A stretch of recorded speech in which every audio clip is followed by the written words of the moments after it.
Hello, everyone, and welcome back to Nuuli Forged. Woo! Go team! Welcome, everyone. We are a homebrew D&D still 5e uh, stream where we do crazy things in the world of Nuuli that came out of my brain, and Wizards cannot claim it. And they said they won't try, but we'll see how that goes. Um, Just welcome. send them my way. I'll Yeah, have a yeah. polite discussion. I've got it. Uh-huh. Great to see you. Hello for the Pikachus. Yay, Pikachu! Hello. Yeah, good times. NYC Zombie just resubscribed. Thank you, NYC Zombie. That's fun and exciting. We are down a Matt who plays Spoot and an Amber who plays Grig this evening.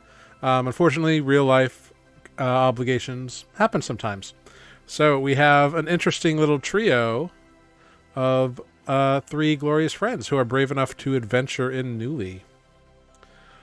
So, before we get too crazy and too into everything, I am going to need somebody to roll a d20 for me, please. Who did it last time? I did last Mike time. did. I'll do it. Okay. 2! Cool. Get those little rolls out of the way. Oh, Cool. Go ahead and roll a d10 for me as well. Oh, jeez. Rose. Also a 2. Wow, you're all about the twos. All right, cool. The All terrible right. twos. Well, here we go. Characters, players, everybody who's on this stream here, please introduce yourselves, your character, and answer the very important role play question. Describe your character's hairstyle in detail. Why did they choose it? How much do they care about it? This is going to be quicker for some people than others. Uh, so let's start at the top of the stack with Mike.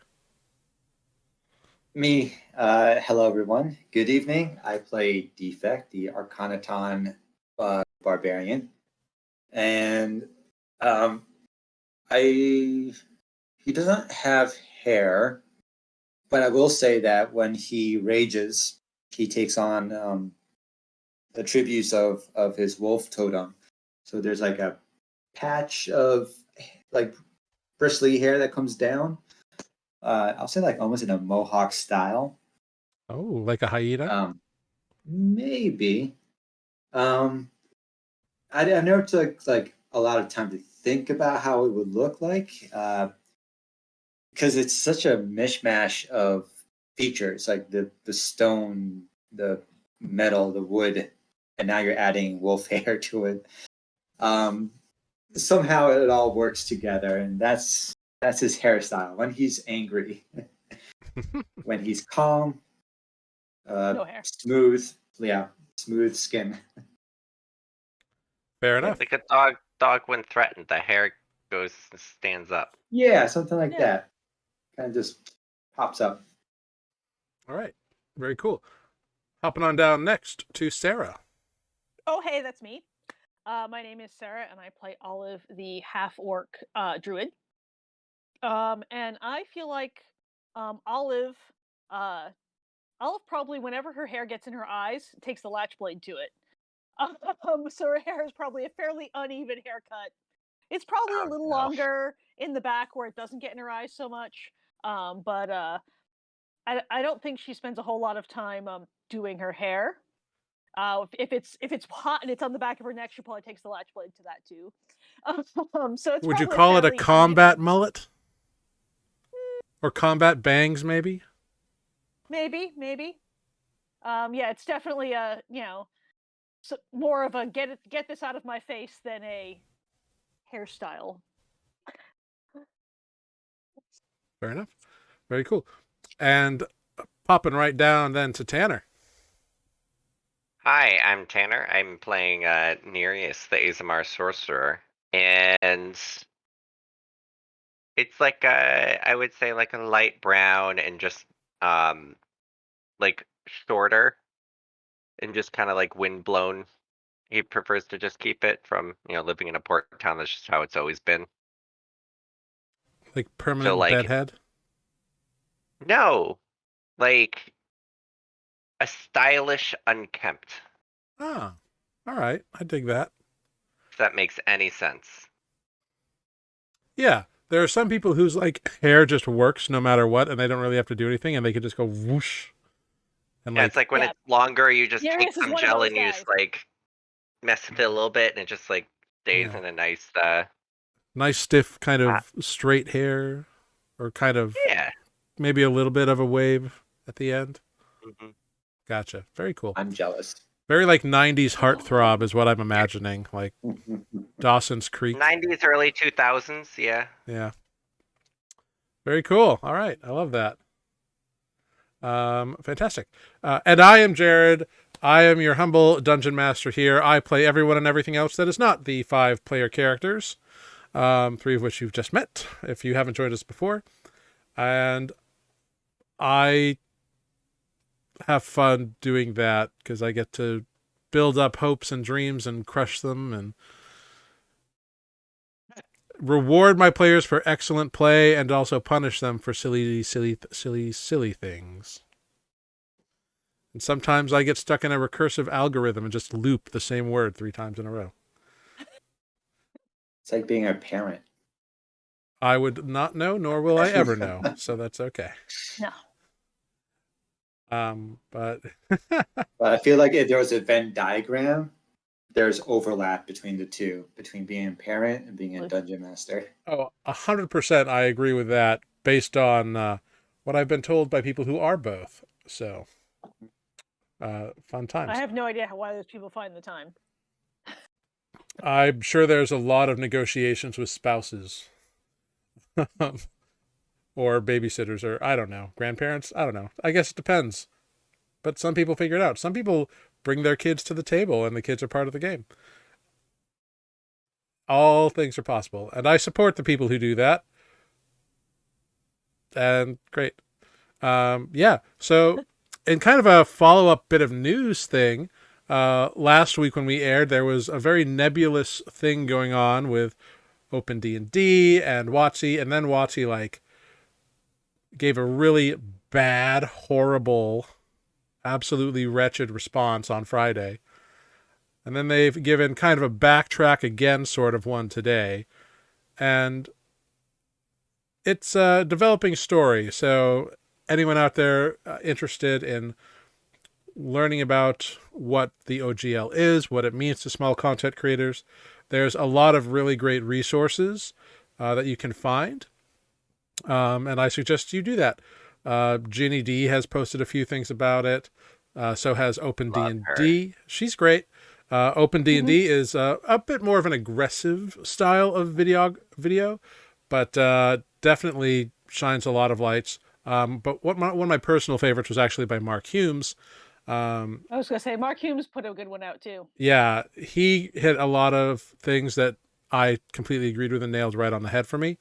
So I would recommend those 3 videos or 3 creators as a place to start and then go from there. A few lawyers have put out their thoughts on things. Some have been a little misunderstanding about what the content creation community is. Legal Eagle tried, but didn't quite understand what the content creation process was. So anyway, educate yourselves on that. I highly recommend it. And if you're watching this or any other kind of D&D style stream, it'd be good to be in the know. But all that being said, everything being what it is, let's dive right into last time on Nuuli Forged. Last time on Nuuli Forged, our heroes rummaged through the ruins of the oxidized spire and found a massive time capsule in the form of an ancient library hidden beneath the swamps. Or perhaps just hidden in the spire and sunken beneath the swamps. After spending a day in the massive repository and getting a secure night's rest, the party awoke to a serious and weighty task, attempting to return Grigg's soul to their body. Spoot began the ritual and wove his divine magics around Grigg, with each party member giving of themselves. Defect offered a performance of the haiku written to him from Grigg. Olive attempted to appeal to Grigg's acquisitive nature. And Nereus attempted to challenge Grigg to return. Grigg's soul, having spent unknown time in a realm of nothingness and shadows, eventually heard their calls and was able to return to their body. The party reunited, celebrated a little bit, and then messaged their ally Fluxus, who notified them that they had indeed finished their project, and one quick Latchblade portal later, they had gained possession of an item called Pulse, and pretty much thrown the gauntlet of Valruga at Fluxus and just been like, here, look at this. And Fluxus just caught it, and the portal closed on him. Nereus, having successfully acquired the crown of fallen Imperials from an ancient dragonborn skeleton, attuned to it. And after some hesitation, Spoot decided to attune to both the as yet unclaimed Crown of Concentration, as well as the new shard-touched item from Fluxus, the collar known as Pulse. The party, now freshly decked out and complete once again, have set out into the vast swamp of Loghail in order to return to Spoot's village of Mucklow.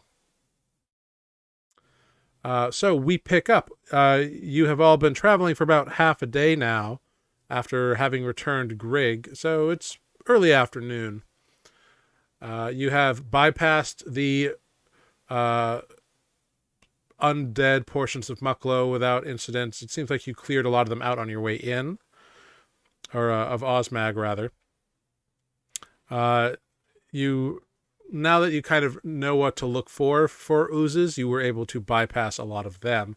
So now you are out past the more difficult parts of the trek in. So hopefully it should be a fairly straightforward quest for you all to return to Mucklow.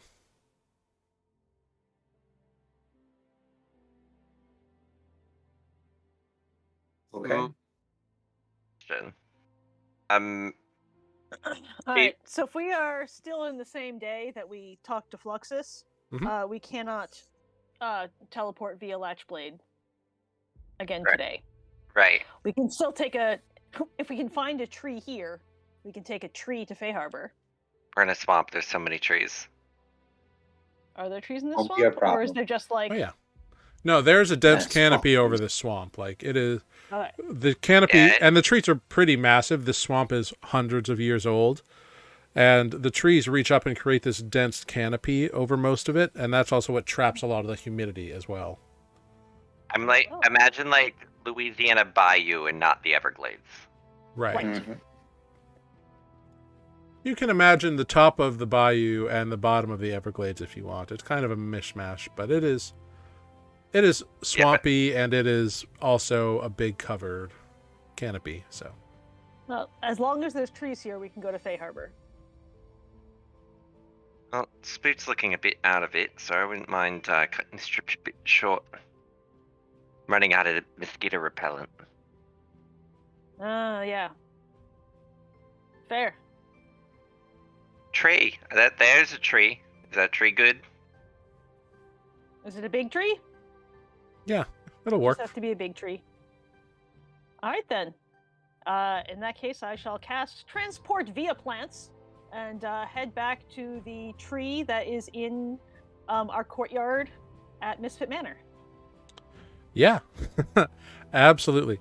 You Misfit you Manor. cast a spell, and you all see this crack appear in the tree, and then kind of open up larger, and like this green light kind of pours out of it. All aboard! Go! Olive will sort of herd the catatonic Spoot into the... Yeah. Yeah, Catatonic Spoot is a follows lot like, for oh, but I wanted.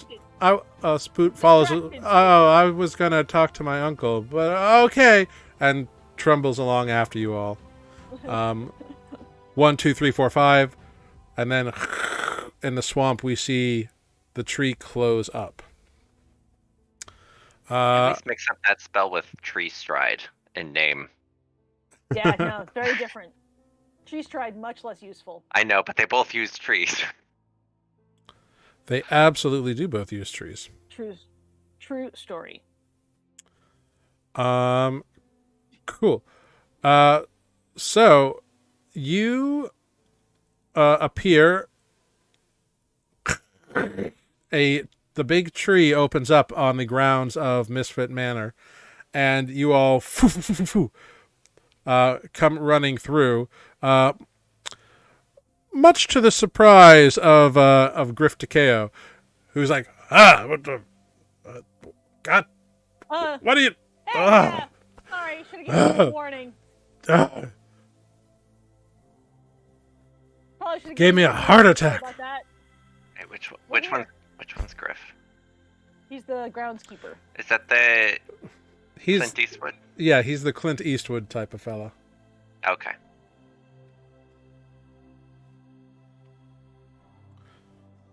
Yeah. Oh, well. Ugh. Sorry. Sorry about that.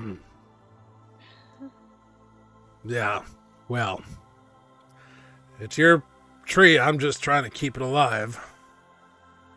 I don't think it kills it. That's all of its magic. I burnt the lawn. I'm sorry. It'll be fine. Yeah, The I'm tree still will be trying to fine. deal with seedlings from that one. Well, The tree will be fine. I'll pet the tree. yeah, the tree has totally closed up and seems unharmed. The tree screams. He purrs. I have never been mean to this tree. Great.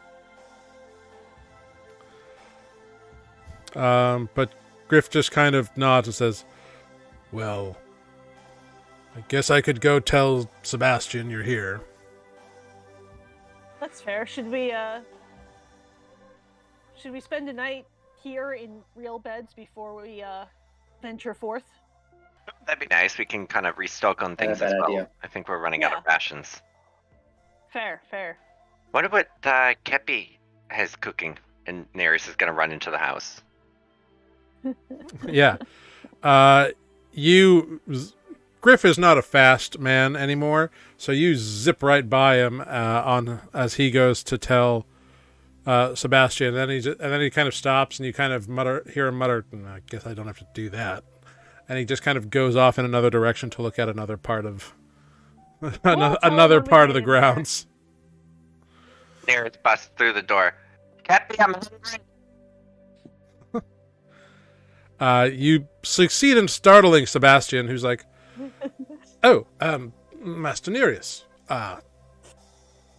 Kepi is, of course." Hello. I was not expecting you returned. We have, of course, made up your room a little bit more comfortable to your per your recommendations. Oh, I appreciate it. We decided to come back a bit sooner because Spoot was feeling a bit out of it.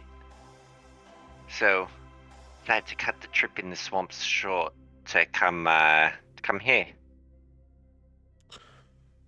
Well, very good. Of course, you are certainly welcome to do as you wish. If there is anything you need in your stay, please do let me know. I will be happy to facilitate that. Olive will catch up and be like, "Yeah, hey, sorry, we probably should have warned you we were coming."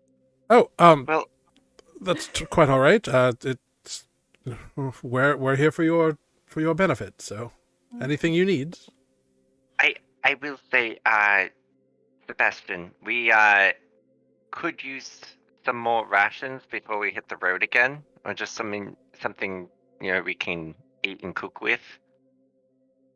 I think all we have left is rice. Very good. I can certainly make arrangements for such things to be procured. What sort of what duration, I suppose, would you like? I don't particularly know how far we're going yet. I know one of the options was Laurenton, so if we're going back to a big city, it shouldn't be too bad.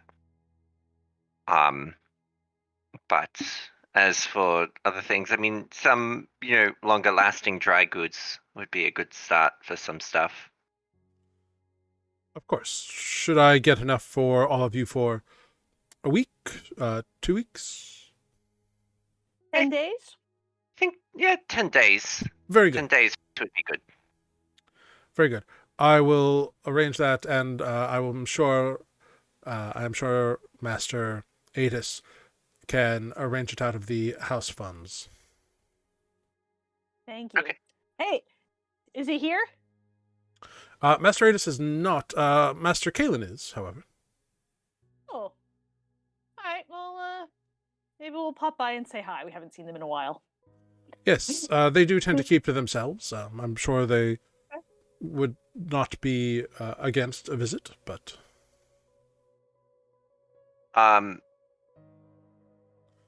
While we're Yes. here, I'm going to turn to Spook. It's at this point where out from the pantry with a big tray comes Kepi. Oh, hello, my dearies. Look at you all, love. Oh, would you like a little bit of a snack now? I heard your dulcet tones in the kitchen. And Cappy! she comes out. She's just got like a tray of baked goods, like from somewhere, who knows. But she's done it.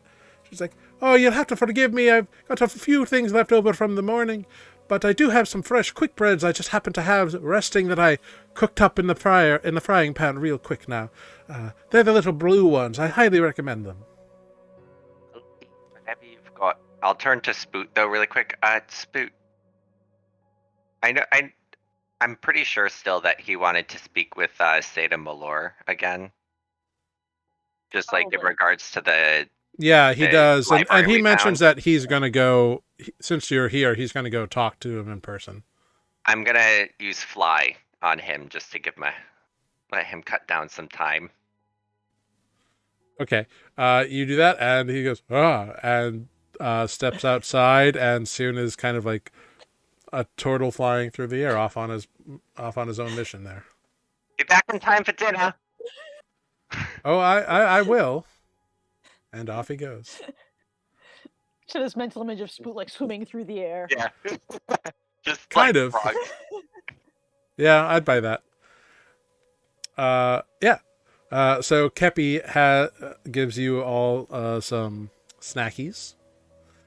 Greg like devours half a plate on their own. She's like, "Oh, Mr. Greg, you've been looking a little bit, less or more green around the edges, I suppose. Less red. Well, why don't you come into the kitchen? Yeah. Why don't you come into the kitchen? We'll get you something a bit more restorative in you now." Yeah, they spent part of the past couple days dead. Yeah, Sorry. Greg died. It's okay, they're alive now. Oh, don't you go try pulling a leg on old Kepi now, my dear. Oh, yes. Oh, you adventuring types, all full of tall tales. Now come along, Mr. Greg. We'll get you some chicken soup and perhaps a little bit of a turnover. Wouldn't you like that now? Come on. And Greg is immediately like in the kitchen following after Kepi. Tanner would love that. With like half an armful of like whatever goodies they grabbed off the tray and just like munching on as they go. Do you know what Greg should make? One of those refrigerated bags of holding? They possibly could. I just could imagine that just like pulling just kept treats all the time. Yeah. Totally. I think they might have a to-do list though. Yeah. I just see it as like a thing that Greg would. That's just something Greg would do. Mm-hmm. So you three or you two, since they're gone, where are y'all feeling we should head next? I mean, we're here. We're May here. as well. Should we swing on down to Soul Mount? Right. I mean, I bypassed it a couple times. I never met the Guardian. Yeah, but my thing is it's close by, so I don't know if your friend Bodo or his organization has already swept through there. I mean, he might have, might not have. Right. I mean, at this point, we searched Bodo's body. We didn't find another we did, shard but on him. you said someone else took another scepter that had a shard and they flew over the mountains and you're kind of looking for him for a bit? Yeah. So, I mean, there's clearly more people to this, so I feel like True they could story. have already gone there. I feel, maybe the ones more to the north have not been picked yet. Do we Laurenton wanna? is closer. It's a big city, Olive. but they're a bit of a tough crowd. Olive, as someone who originates from this area, you would know that there is nothing but rumor about Soul Mount. Anytime anybody approaches it, they usually either get scared off by monsters or find it unscalable. Like there is no bit of ruins around there, which is a little unusual for the Brambled Plains. But it is a tall, jagged, singular peak. Right. There's not a whole lot about it. Everybody kind of knows it's there, but nobody knows anything else I mean, of it's it. supposed to have this guardian, but like, I don't know if anyone has actually seen the guardian. How long does it take to get there from here, roughly? Couple days. Is that by foot or by Yeah, wing? can we fly? We could fly there. Flying would be a lot faster, yeah. On foot, it would probably take a couple of weeks because it took 3 days. It takes 3 days to get from Fay Harbor to Southbrook. To Southbrook. Yeah. So, how much Soul time are Mount we is looking at cutting off? Jared. Oh, if you were to fly, it'd probably be 4 or 5 days, maybe. So clearly, Olive has no sense of distance around here. So. Yeah.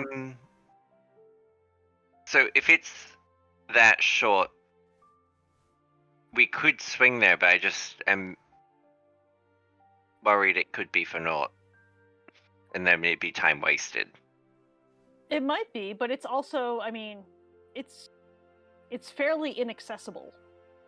Like I said, I've been past it, multiple times recently, and I've never seen this guardian. But also, I haven't tried to climb the heights of it because you can just go around. Like people tend to go around as opposed to going through it. Right.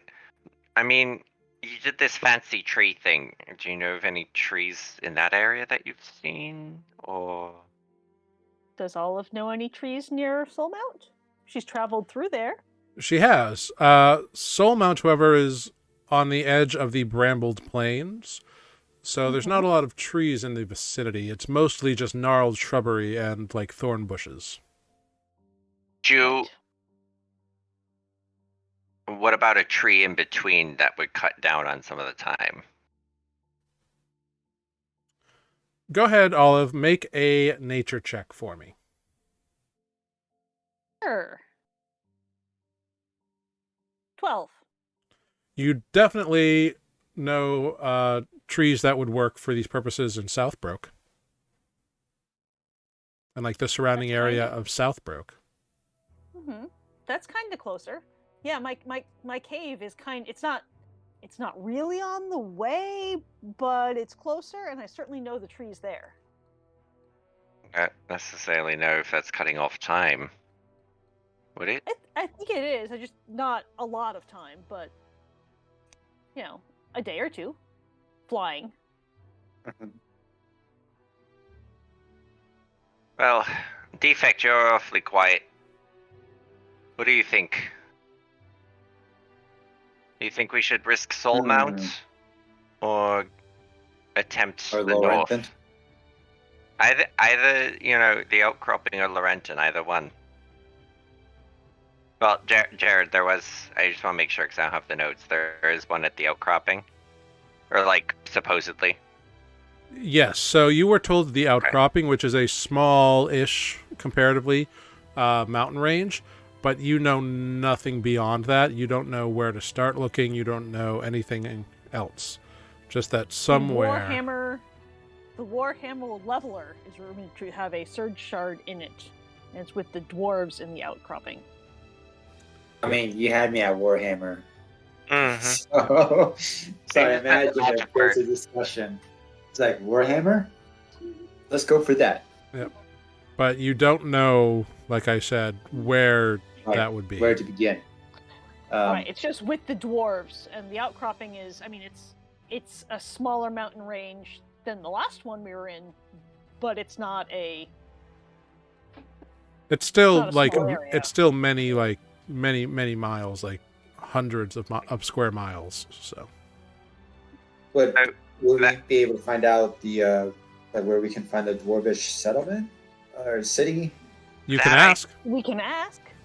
I mean, there. Laurenton is closer, so they would there might be somebody there who knows something, as well as the shard do that's trading, supposedly there. I know people, and I could find out who has it, possibly, if they still have it. That one's in an ascot pin. That's cute. Do you know people who would wear ascots in Laurenton? Effect. A lot of people. All right. There's a lot of merchants. We're not big on ascots here in Fey Harbor. I can tell. I'm not big on them either. But, you know, This is when Sebastian comes back in with an ascot. with a prominent ascot pin. Says, pardon me, I do not mean to interrupt your meetings, but I have made arrangements. There will be 10 days for 5 individuals of rations delivered on the morrow. Excellent. Thank you so much, Sebastian. Greatly appreciate it. Of course. Anything else you need, please, by all means, do let me know. I will be attending to some maintenance upstairs. And he goes upstairs.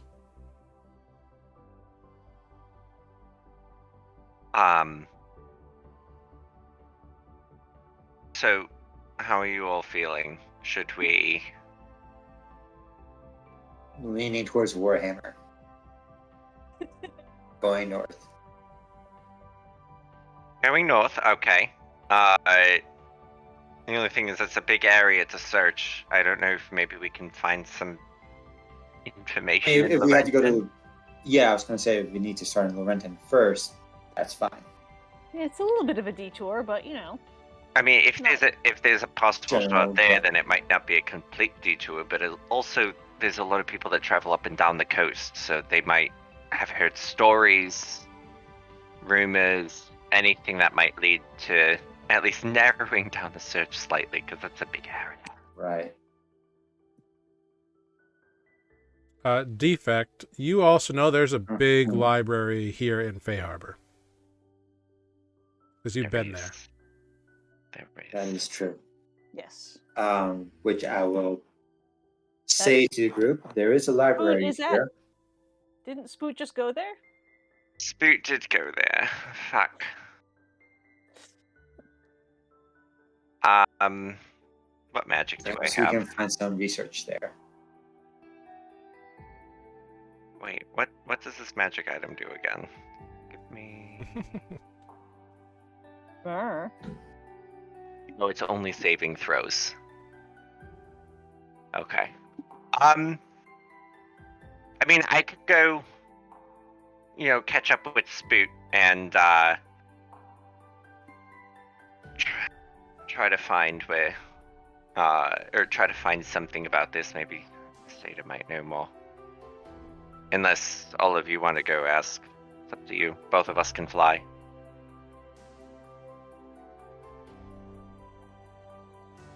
I don't know that we want to fly through the town of Fey Harbor, though. Fly above it, no? It's a 10-minute walk. We could just walk there. Is it? We're in town. I mean, maybe 10 minutes is an exaggeration, but, we're in town. Yeah, but I feel like if I'm looking at the library from a bird's eye view, I'll get lost a lot less easy because I've never been here before. Maybe we should take you on a tour of Fey Harbor. What time of day is it? Here, it's actually just after midday. Oh, Right. Because okay, you've traveled west, so. right, time zones. Mhm. Yeah. Time Okay. zones are a thing. I mean, if you all want to take me on a tour, that's at least like towards the library. That could be fun. Should we pop in and say hey to Kalen and find out what the latest news about town is? I don't know who Kalen is. Sure. Wait, is that old, that other one's husband? Yeah, they were out on a camping trip when we were last here. Oh, okay. Sure, I'm down. Pardon me while I refill my beverage. I'm still listening. Great. Olive's gonna with whoever is following her is going to pop over and knock on Kalen and Adis's cabin door. Yeah, you knock. Yeah, I'll tag along. Yeah, you knock on the converted stables, is what it really is. I And was gonna say carriage house, but close enough. yeah, no, it's all the same. And indeed, not too long afterwards, the door opens, and you see a familiar face, older human man, kind of salt and peppery, but still like still hair, but like receding, and a scruffy beard that he keeps to hide scars on the left side of his face and jaw. You see Kalen Vagar. Oh, Olive Defect, hello. Kalen, Hello, Caitlin. this is Nereus. He follows us around these days. We're just kind Oh, of. passing it's a pleasure to meet you, Nereus. Pleasure to meet you. through. We were just kind of passing through, but Sebastian said we're here, so we thought we'd stop by and say hi and see what. Of course. If there was any, Please news come in in. About town? town. Yes, of course. Please come in. And he shows you in. The first room, as you enter, it's like a little entryway, and there's like boots and stuff that are there. Just if you'd be so kind, just wipe off your shoes on the mat, please. And you see, like, there's like what is obviously like a little like guest bedroom. But he leads you down a hallway off to one side. That kind of goes for about 10 feet or so, and then opens up into a much larger, just kind of open concept living space, which by the pillars you can see used to at one point be like the individual stalls that have been opened up. We've grabbed the rest of the pastry from Kepi and brought it with us. Totally. And you can see on the far side, on the far side of,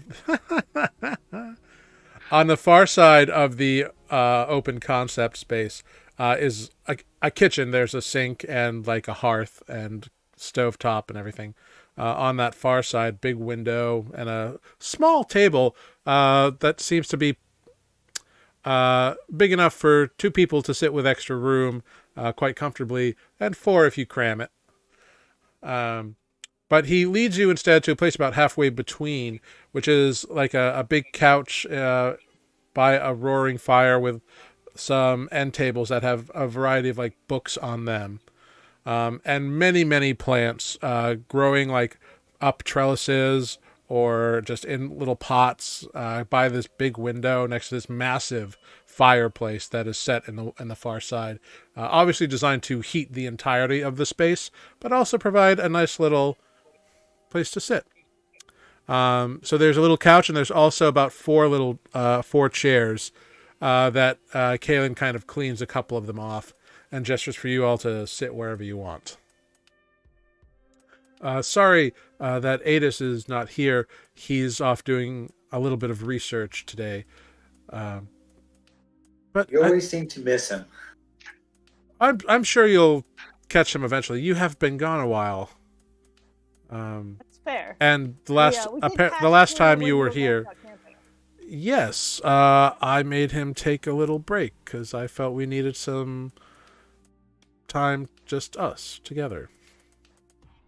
I hope you had a lovely trip. It was a lot of fun. Ours was not. We went to the swamp, and we Oh. killed some oozes. And Oh. Greg spent a day dead, but they're back now and feeling much better. So Oh, I got bit by a yes, lot of mosquitoes. they left an interesting note last time you were all here. did they? Yes, apparently they snuck into our bedroom and left a note for Adis. That was, do you trust these people who are working for you? Can you trust them? I don't trust anybody. And I would just, That sounds like Greg. yes, I would just That's- like to assuage all of you, like that. Not only am I familiar with all these people from my time in the Red Crows, I know them to be valuable, skilled, and trustworthy. At least as far as the guards go. The paranoia as and for- invasiveness is pretty on brand for Greg. Understandable. And as for the house staff, they all came from a very reputable, from good recommendations here in town. Good. They didn't seem too put out by the fact that we just like appeared in the courtyard a few minutes ago. So Well, only Griff would. The rest are yeah, he was a little startled. much more lackadaisical about things. And we did kind of warn them that you all would probably come and go abruptly for a while. He did introduce me to the trees, so I did tell him that that's why. I'm sure it'll be fine. You know, he's a gruff old guy, but he's, well, I guess not much older than me these days, but still. Next time I at Seems least alright. won't burn the lawn. Do it probably on the stone somewhere. I did hear about that. Yeah, I forgot about that one. Yeah, Oopsie. I mean, it makes him do his job, so. But Nothing. on our trip, we did find this this nice crown. I just like. It looks very nice on you. Yeah. It's great. More importantly, we found an entire time capsule full of like books and things did? under the swamps. Yeah. Oh yeah, there's a library dedicated to like research on what was going on during the spell storms. Oh. And everything's untouched. I tried to use a little bit of magic to reinforce the wards because they're kind of crumbling a little bit. Oh, wow. That's Yeah. It's a little Amazing. hard to get to, but it's worth the trip. Mm-hmm. I think Boot's talking to Seda about it because they might try to arrange it. yes, that would make sense. That's probably a smart idea. But it's definitely something. I mean, they might have knowledge of if Nereus is doing research, maybe they have information. Or not Nereus. Adis is doing. Jesus Christ. Other guy. Well, Other character. Adis's research is very directed. He's still looking for what happened to our people.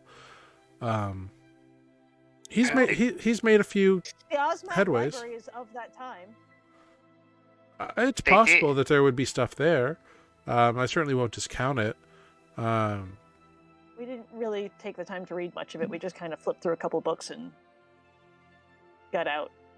Yeah, I mean, Spoot took some books. All of it's in a language I can't read. I think it's I would assume it's Draconic There is Oh. that. due to the people that made the library. Of course, yes. Osmag, you said. Yes, that was the Dragonborn capital at the time. And it's sinking in a swamp now. It used to be on very fertile pastoral lands. Yeah, now it's down in the low grail swamps. It's a little hard to get to, but yeah, it's a big deep library.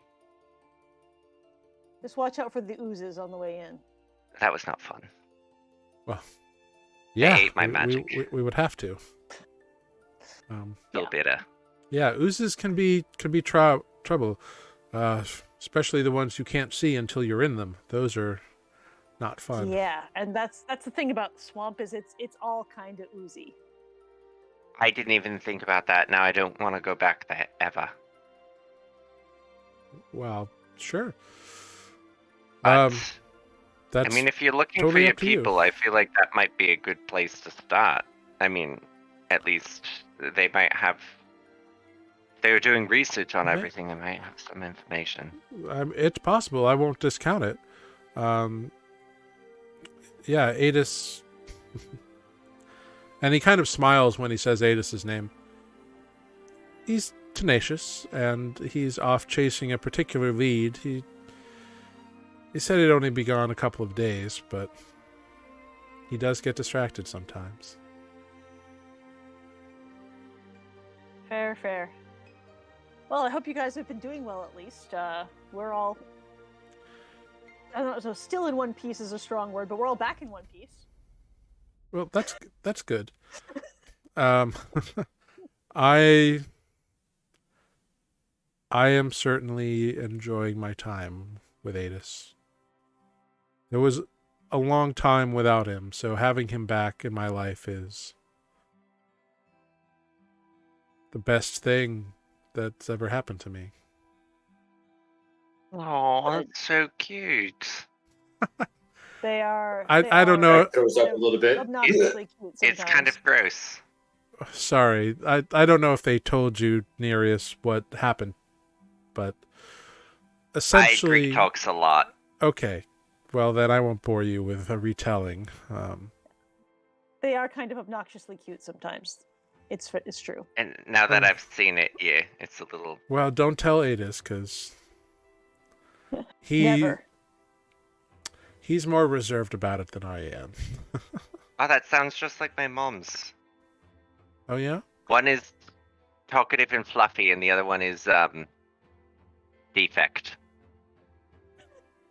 in personality. It's not quite that quiet. No, I'm just saying it's a bit. One is more action than words, and the other one is. She's great. Well, But, I don't want to yeah, give you the wrong idea. Adis is plenty talkative. He's just not as publicly demonstrative about some things as I have comfort with. But I guess at my advanced age and having lost the time that I did, I'm much more open-minded to making the most of every bit we have. So When we first found Kaylin, Adis ran screaming from the room. Oh, interesting decision. well, that's I think he panicked. well, no, that wasn't quite what happened. He fell through the skylight, and I had arrows drawn because you were attacking us, and then I recognized him. Right? How this story What? gets better. Yeah, I won't hash into it right now. But you obviously came. Did you just come here to catch up, or is there something I can do for you? We just figured see what the news around town is. Mm-hmm. If there's been any news of our friends whose names I've forgotten now. And Well, I can't tell you what's happened if I don't know their names. you know, those people that you were with, the Red Claws. Red crows. Claws. No, Crows. crows. Yeah. Claws. Crows. Claws. It says claw in roll 20. Red crow. What? Kaylin's picture says Red Claw. Not making this shit up. I believe you. I'm looking at it. Great. Yeah, but it was the Red Crows. Yeah. Yeah, you're right. Okay, this other thing says Red Crows. Yep. 1 sec. But Okay. Cool.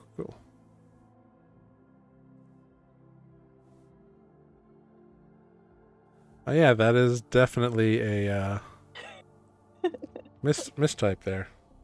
In a shocking turn of events, I had a typo. Well, that's there. fair. Now he's It's fixed. to all of us. That happens. But yes, Oh, that look, now it says Red Crow. and that Okay, great. So, and that is what Kalen looks like for those who need a refresher. The Red Crows. That when we last saw you, you were, investigating them and Oh yes. working on. Well, we successfully ran them out of Fay Harbor. Although after the Battle of the Manor, they pretty much skipped town. Oligar hasn't been seen since, just rumors, really.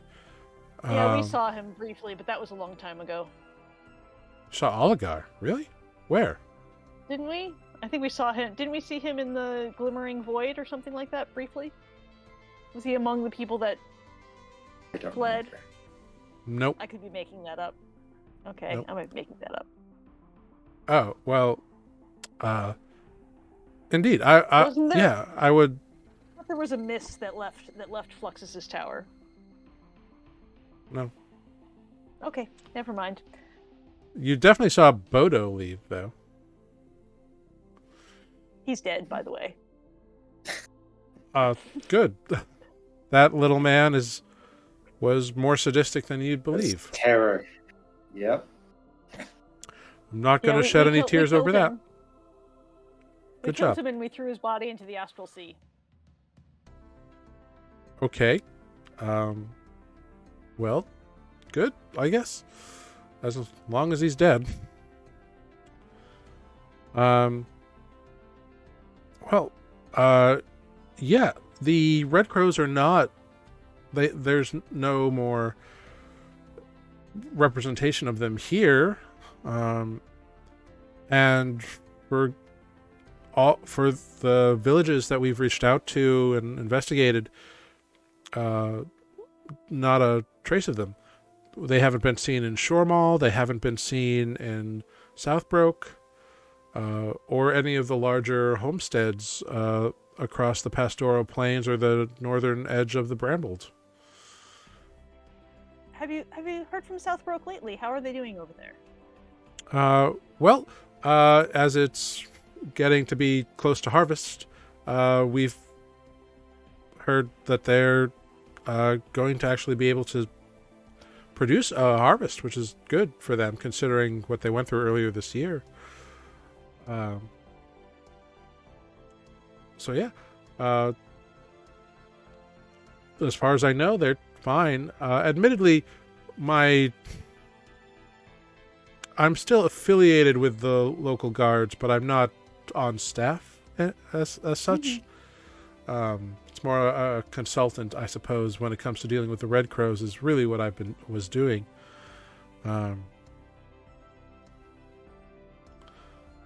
But according to the reports that I have seen recently, there's no trace of the Red Crows anymore. But a few of the higher-ups matching their descriptions have been seen in places, mostly along the eastern coastal areas, in new regalia. And I don't know if they've changed allegiances or just changed appearance. Yeah, that's where we last saw Bodo alive. So I hit him with a Looking for- very strong lightning bolt, and that seemed to fry him Well, good. real good and dead. Good. Who actually took his new crown that he was wearing, which actually fits him. Great. The less the Red Crows or Oligar or Bodo or any of them have access to stuff, the better, in my opinion. well, Bodo no longer has access to anything at all. So Hopefully. Didn't you throw him into the astral sea as well? yep, sure did. Okay. So hopefully he's real good and dead. Sure did. Well, if you shot him with lightning and he died, he's probably dead. He was a powerful magical practitioner, but he was not a divine individual. He certainly never demonstrated any abilities to bring people back to life or anything. Yeah, I'm just hoping nobody tries to bring him back. Well, the I don't want to have a magic cultists- off with him again. Well, the cultists that praised Oligar, their devotion granted them some abilities, but nothing as powerful as bringing people back from the dead. And quite honestly, I'm not sure Oligar would waste such a resource as the ability to return people from the dead on lowly foot soldiers. Although Bodo was a lieutenant, so Well, I Awesome. hope him not having access to the body makes it a bit harder and delays it at the least. I had no idea. But also, I would avoid ever, trying to go to Bartaria, because, the boss rains is a all the time. vampire, and so is underlings. That is pretty far from here, in fairness. I know, I'm just saying, on your travels, just maybe try to avoid that one. I've never even heard Yeah. of the place, but I'll keep that in mind. They're not real friendly to tourists. Especially since we killed their boss, and then he turned into, smoke, and then the other ones appeared. Sure. He attacked us after we defeated Bodo. Because he thought that we started the fight when Bodo started it. Okay.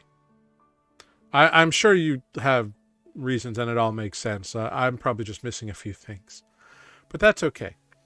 Greg is the storyteller, not me. That they are. Well, we don't want to keep you for anything. We just thought we'd stop by and say hi and see how everything was going. No, of course. You're all certainly welcome at any point in time. I do have a question. Laurenton, have you heard, have there been any traders from there coming in here with any stories? Laurenton. That's a town. I haven't been there in a while. Let me see. It's down. That just because that might be the next stop, and so we're just it's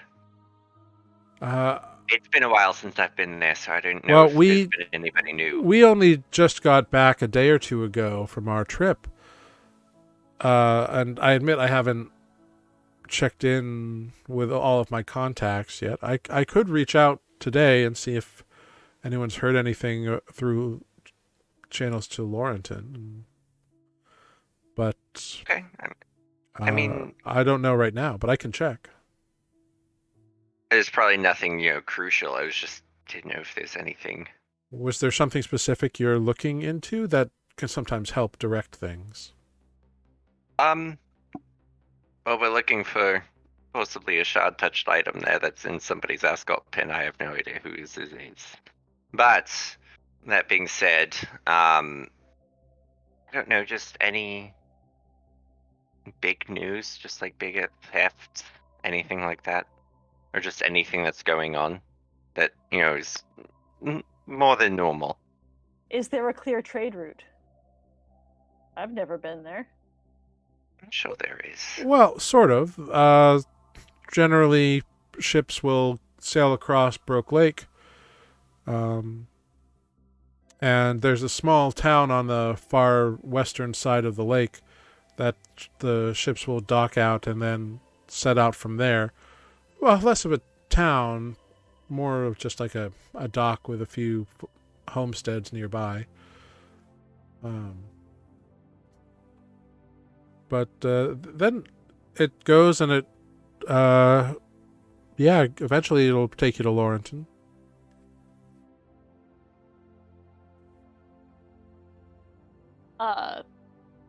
What do you guys think? Should we get a cart or something to do that, or should we just fly? Flying's so much easier. I heard from It Greg is. what happened to your last cart. It's Oh, true. Right. It's true. It didn't go well for those poor horses. And maybe do you know some trees on the other side of the lake? Southbrook is kind of across the lake. Is it down the lake or across the lake?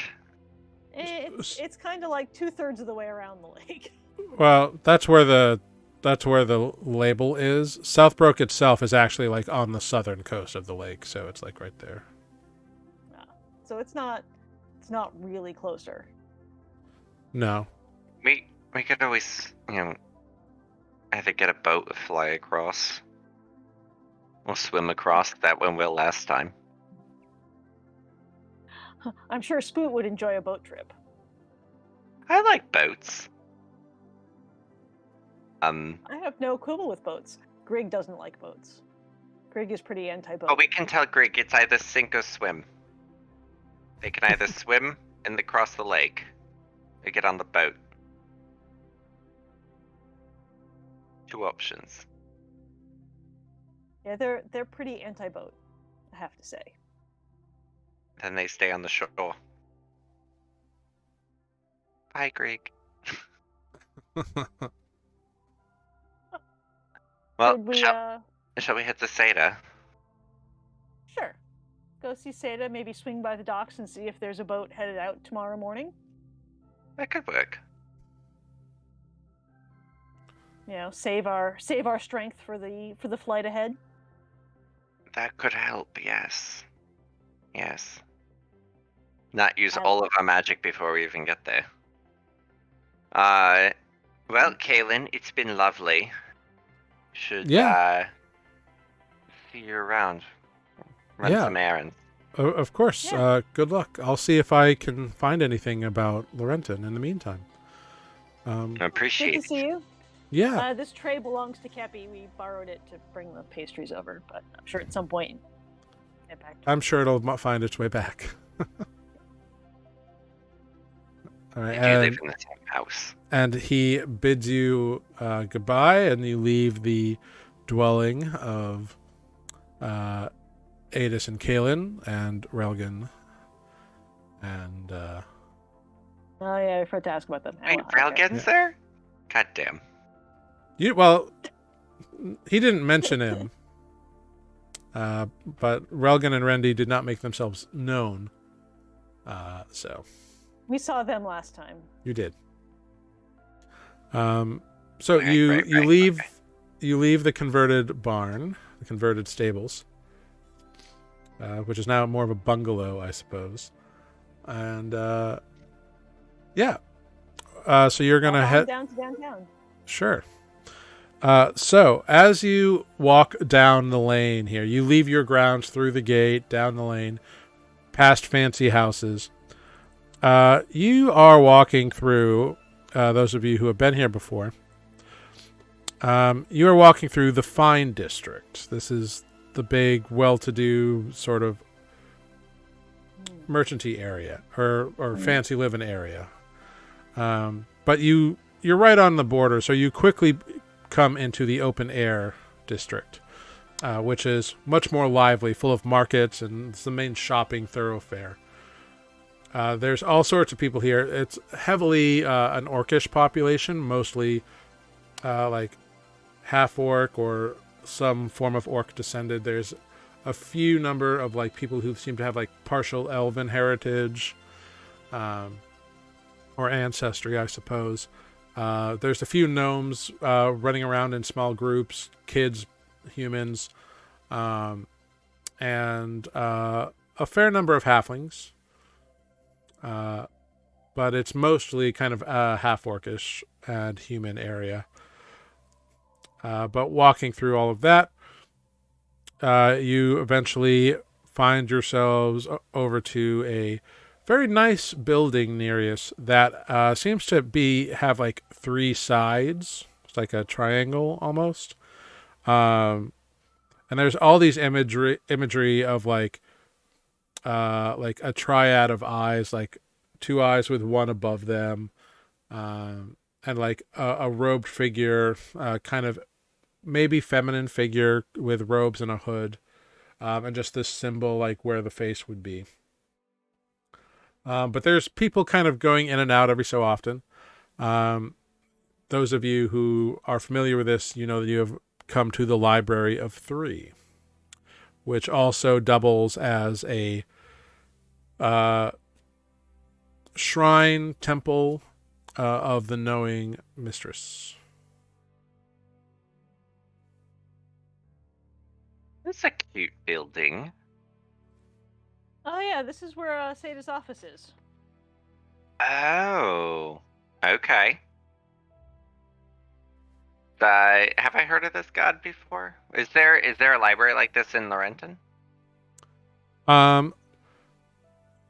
There is not a Like a library. branch? There is not a library like this in Laurenton.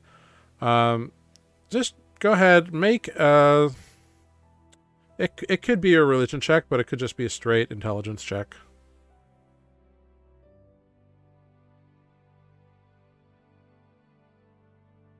Oh, it's the same shit. Mhm.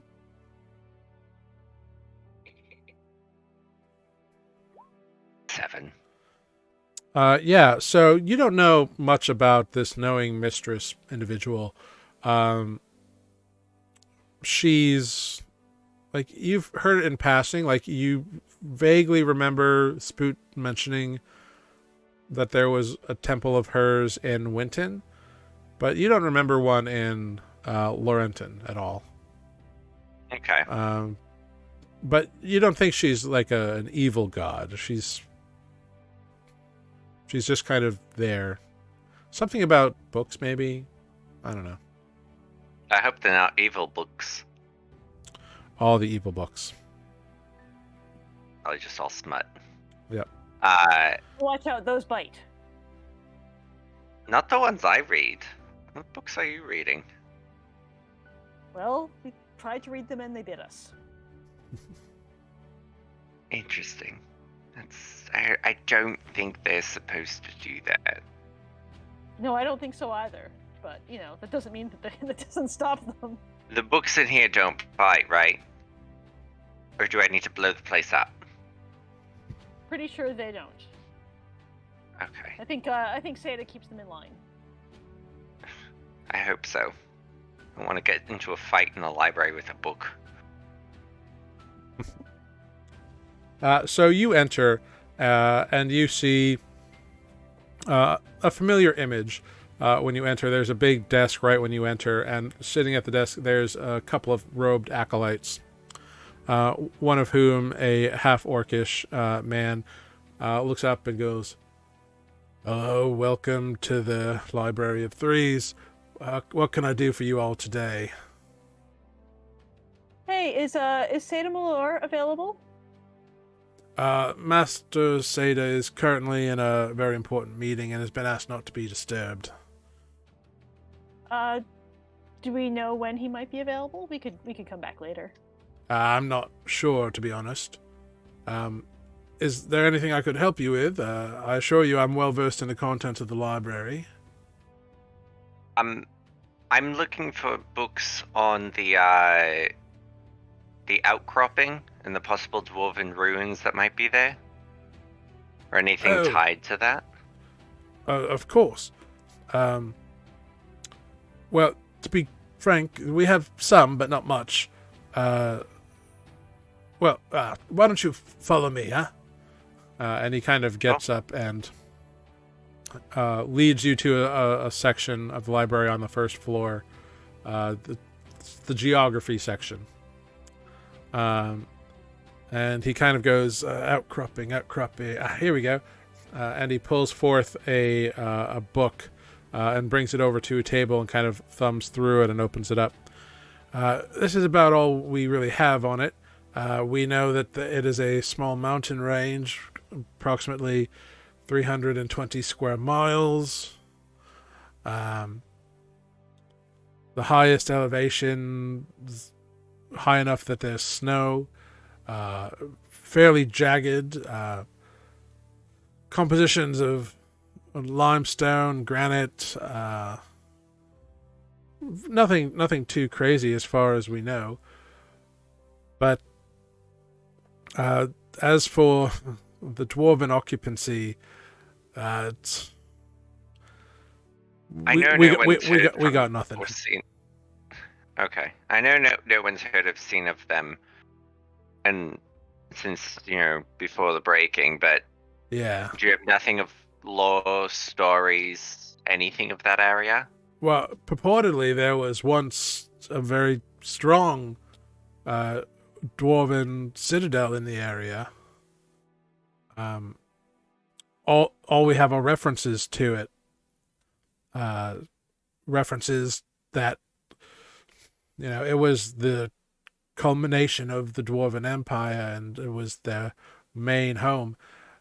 From what little we know during the breaking, they sent forth a missive that all dwarves should abandon their halls to return to the citadel, and most of them did, and very few chose to ignore that call, and, well... So we're trying to locate ruins there.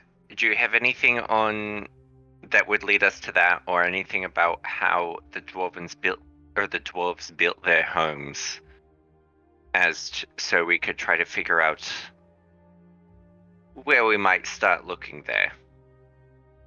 Like, do they build entrances at the base? Do they build them up or top, middle, anything like that? And he folds the book up and kind of tucks it away. Let's go check. And he kind of goes over to a pre-breaking history section and finds a journal, less of a book and more of like a student in the past, like researched this, and these are like the collection of those notes. A pre-book, if you will. And he kind of thumbs through it. According to this, certain dwarvish communities built very high inaccessible entrances, whereas some built more economical ground-based ones. The Citadel apparently had many, but unless you knew what you were looking for without a dwarf, it was almost impossible to locate how to enter it. The dwarves of Laurenton were apparently very secretive about how they did things. Do you know of any stories of dragons in that area? Or any rumors that you might have heard that aren't books here? Of dragons? No. Well, sure, they're long-lived and they might... No more. Okay. Well... I mean, well, there's no reports that I'm aware of about that have dragons in the outcroppings. But I suppose there could be. Well, all right. I thank you for your assistance. Have you seen our turtle friend around here somewhere? No, I have not seen a turtle today. But I've only been here for an hour or so it's possible if he was here, he's either gone or studying in a private room. Is there anybody who's been here for a while that I could ask really quick? Yes. We can check with Cassidy. He would have flown in a few hours ago, so... Literally flown in. I haven't heard anything about that. Seems like it might be memorable. Well, we don't really have a way to fly in, so we only have really the main entry doors.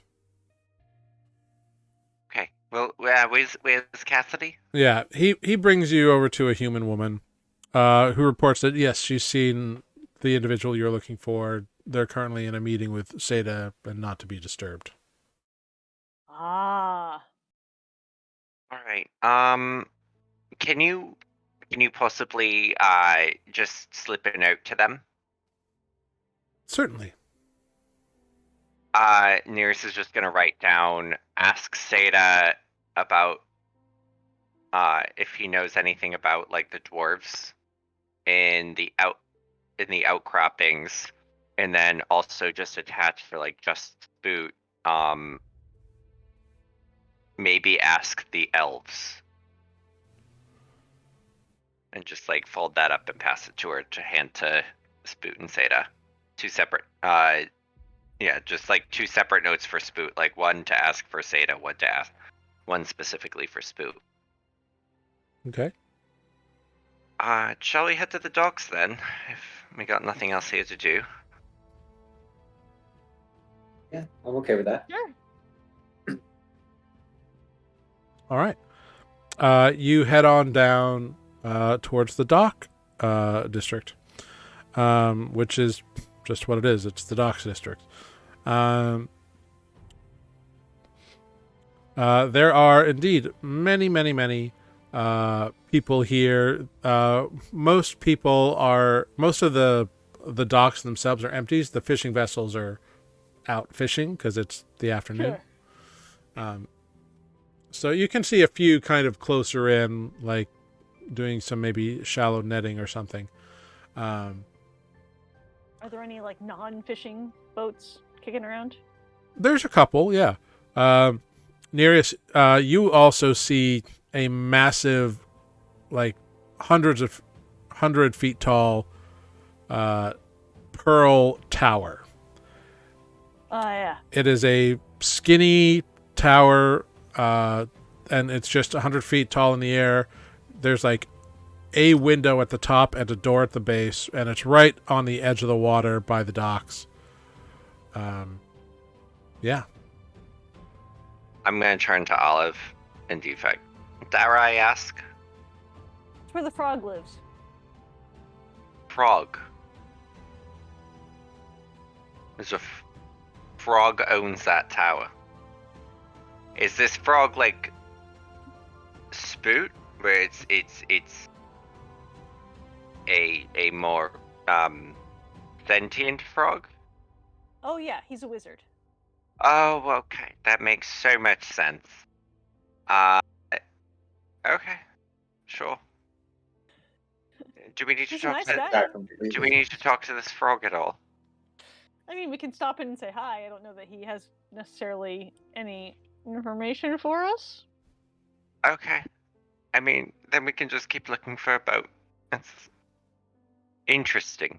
Very interesting. Was this built here? Just kind of grew. Wizards. That's not something I can do. That's they are one of a kind. Yeah, well. Great. So, you search the docks. It doesn't take you too long, Olive and Defect, to find a familiar-looking vessel with a familiar-looking crew and captain aboard. You see that the Prevailer is in dock, with Captain Orna Windalong, chatting on the deck, on the dock by the gangplank, with a familiar-looking halfling. You recognize Kumquat Shorewatcher, her first mate. Hey! I vaguely remember. I remember Kumquat. Yeah, that I remember. The name is hard to forget.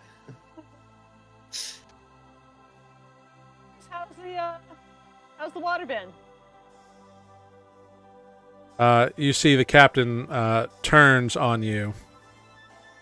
Ah! Well, and you see that this is a Nereus. This is a human woman. She's got long dark hair, very tanned and weathered skin from years of being on a ship. Something you would recognize immediately. Piercing blue eyes, and small, thin scars kind of just along her chin area. And she stands stiff, straight back. She's got a coat on. She reminds you of every captain who ran by the books you've ever met. But she looks at you all. Oh, it's good to see you all again. Pleasure. What can I do for you today? Well, today not so much, but tomorrow we're thinking about heading to the other side of the lake. Do you have any plans to head that way, or can you tell us if anyone is? Do you know if anyone else is? Ah, well, just to the other side of the lake. Yeah, we're headed towards Laurenton. Ah, so you would be wanting to go to Dockshore then? Sure. Yes. Have I heard of this place, or did I only sail around the coast? You were a coast person, so this inland lake nonsense doesn't really make sense to you. It's a pretty big lake. Yeah. Everyone keeps calling this a lake, Nereus, and you can see that it is massive. Like, you can't see across it. And when you look out into it, you see, like, they look like they were once the tops of mountain peaks that have been, like, broken off and are now, like, just in the middle of the lake, like, barely sticking out in places. A lot of little islands. Yeah. Dude, didn't you So- say there was a kraken in here? That there was, but not Great. anymore. Greg said something about that. Interesting. Yes, the Maybe. last time I saw these individuals, we took care of that particular issue, and the hags as well. That's good to Yes. know. Anyway, That sounds horrible. I was Hags? yes, it was quite an ordeal. We were planning on doing a bit of a shakedown. We've recently done some repairs, but I think a quick jaunt across the lake to Dockshore is not entirely out of the question. What do you say, Mr. Kumquat? Yes, Captain. No problem whatsoever. We'll make it happen, Captain. Excellent. Cool. Excellent. We're not ready to go today, but tomorrow we could be. Wonderful. We leave got with the some more tide business in town. an hour after dawn. Okay, that's simple. Okay. Excellent. I will see you and the rest of your party then. Yes. We'll be there. We'll look forward to it. As will I. And she Just prepare for a quick trip. kind of tips her little hat and goes back to her conversation with Kumquat. What time is it now? It's still mid-afternoon. It's been a few hours since you got here. So I could use Uh-huh. a stiff drink. What about you guys? The Sure. tavern. Where do you drink here? Well, there's a few taverns about. But if we head back toward the open air district, I think there's a couple of nice ones there. Sure.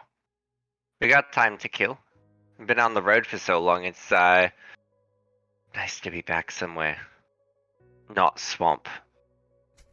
Yeah. Speaking of which, do we need to pick up Yes. some more bug repellent on our way through town? As long as we're not going to another swamp, I should be fine. I don't know Okay. why they liked me so much. I wish they would suck more defects. Oh wait. You don't have blood, do you? No. What does come out of you? The sap? I feel like we discussed this before. We had said it was. Sorry, I'm saying this like out of game. It was like a sappy sort of blood. Yeah, Right? Is that what you said? it's a more viscous kind of fluid, yeah. But it acts as blood as far as you know. Yeah. But perhaps not delicious to Not as sweet as Mosquitoes. you. No, but we should keep the wood beetles away. Yes. definitely. So right here by the docks, we've got the ye ol' swabs and suds, or we could head over to the above decks, which is a slightly nicer bar. Oh, the buff deck sounds nice. All right. Yeah, you make your way back up there. The above decks is up in the open air district. It is a very nice tavern. There's a little bit of outdoor seating, kind of catching the last bit of the warm days of the fall here before it turns too crisp for such things. You head on in, and you immediately see behind the bar a tall, older human man, big bushy beard, who recognizes you all. You recognize Vidar Grandsept. Recognizes Olive and Defect. Oh, look at you, old lass and laddie. Look at you. Come on in. Haven't seen you for a while. Yeah, I've been out of town, but hey, we're back in for the night, so we thought we'd come by and say hi. Ah, so happy you did. Come on in. What'll I get you now? And who's your little will-o'-wisp of a friend here? Pleasure to meet you. Vidar Grandsept, owner and operator, proprietor of this here establishment. This is Nereus. I don't sound so excited to introduce me. It's a pleasure to meet you. This establishment is quite cute. Thank you. I take good pride in it. I do. Been running it myself for, better part of 6 years now. Oh, I love it. What? Buff decks. Cute. I like it. Oh, thank you, love. Nautical theme. Thank you, sir. Thank you. I do enjoy a good nautical theme. Oh, are you an old swab hand yourself? I grew up in Laurenton. Ah, Laurenton. Say no Yeah, more. I worked on a few boats out there, so. Were you part of one of a captain's crews? Cat and Kate? He kind of nods and kind of approvingly. All right. Good to know where a man stands. Now. Insight check? Make an insight check. I'm not good at these, but like. Weird. Yeah, make an insight check. Where is it? I can't have my glasses on. There we go. It's in alphabetical order. 18. You know Captain Kate's reputation of being fair but brutal if you cross her. Yeah. Or them, I should say. So Captain Crassity is likes to be level with everybody and lay it as it is on the line. And he seems to get that and respect that you would work with a person who is of that bent. A straight shooter, Okay. if you will. And he seems to have approval of that. Okay. I didn't know if it was like an alright. Kind of like a disapproval one. No, not at all. Not at all. Okay. It is not disapproval. It is more like an approving acknowledgement, I guess, is the best way. Okay. Yeah. Because I give some pretty sarcastic alrights, so I didn't know if that was what it was. No, this older man seems to be quite smiley and genteel and very warm and welcoming. Alright. Now, let's get you some drink, shall we? Hey? Yes, please. Yes. All right. And he goes about seeing to your order. You are free to spend as much time there talking about as much as you want. But in the interest of time, do you want to play any of this, or do you want to fast forward? Just a quick question. Yeah. What's our celebrity status in this town? Do people know us? People do know you because you faced a very public trial, if you recall. Okay, yep, I do recall that. Yeah. The last time you spent a significant amount of time in town, you made headlines, let's say. Town criers certainly have described you to people. Your trial was public. The fact that you were under house arrest was fairly well known, if not the location. And when you were released, that was also news. But you shortly thereafter left, and haven't really spent much time in Fay Harbor since then. So your celebrity status is like people would know you, and people probably can figure out who Defect is because There's no other Arcanatons that they've ever seen. Right. But like our exploits outside of this town, has news traveled that fast Played yet? it Bracken. Yeah, it's Well- Kraken. And... Well, remember, you did that on the other side of a very big mountain range, hundreds of miles away. So... I don't know how the news works here. Right. Well, And, no, like- I am telling you, in terms of this world, remember that it is just recovering from 1,000 years of constant storms, and these cities and towns that have built up are like only 10 years old, and there's not a lot of heavy communication between them at this point. Okay. So But we like, did battle a kraken here. yeah, and that has also like gone around, even though that was more of like a private matter. It wasn't like you saved the town from it. You saved like a shipping interest from it. Sure. I mean, if anybody approaches you, you can totally tell an embellished story. Just like Yeah, blow it way that- out of proportion. that being said, there Do that are. all the time. That being said, you don't know your celebrity status because you haven't investigated it. Okay. If you want to investigate it, it's I pretty was easy. going to say, are you asking me to do an investigation roll? I'll No. do it. No, I'm saying. You just did it. Okay, what are you investigating, and how are you doing it? How am I doing it? I will. Okay. Well, is anyone talking about us? Let's start with that. Yeah, you Oh, kind of you're in scan the the room and kind of like adjust your ears and kind of give a little tilt.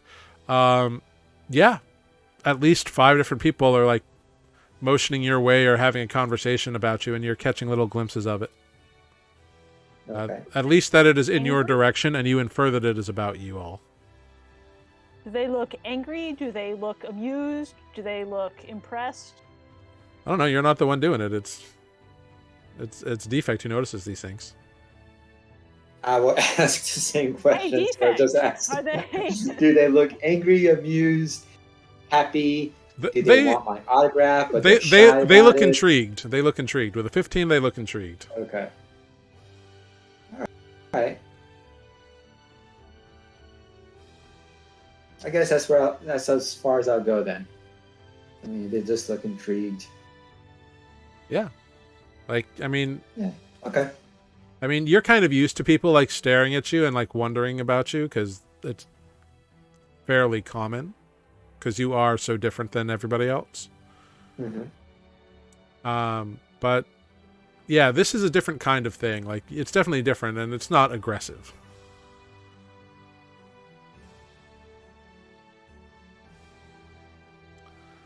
Okay. Yeah. Duly noted. Yeah. Anything else? Okay. Well, then, in that case, you all spend the evening here, getting as intoxicated as you desire. As the evening... Going home to Tilly's great food. Yeah. Kepi. Yeah, Kepi. Kepi. Kepi.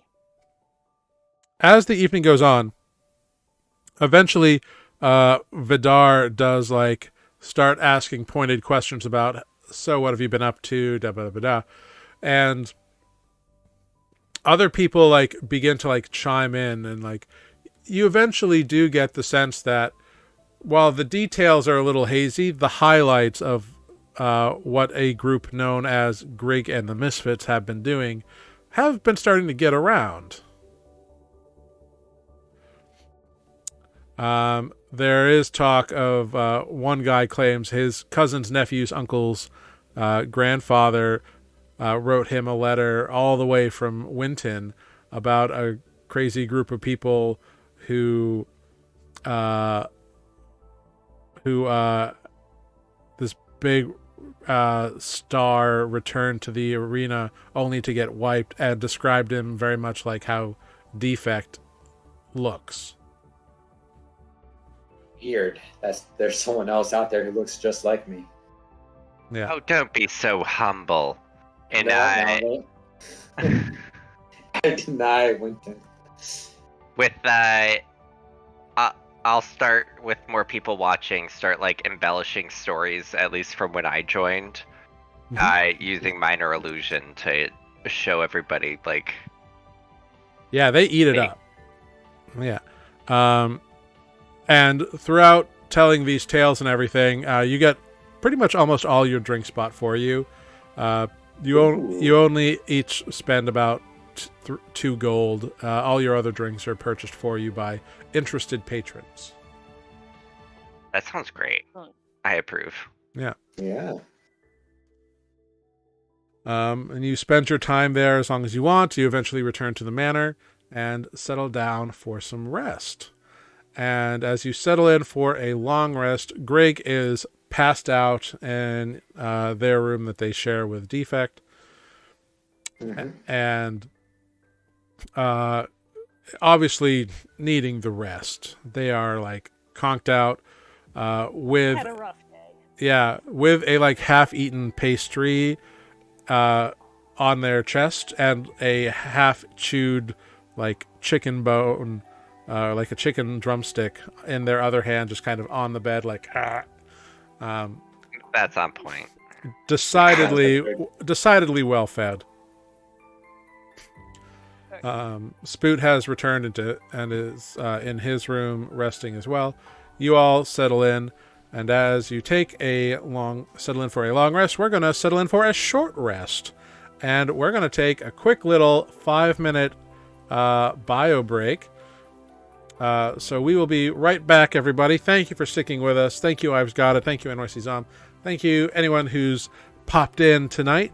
Hope you are having a good time. We'll be back in 5 minutes.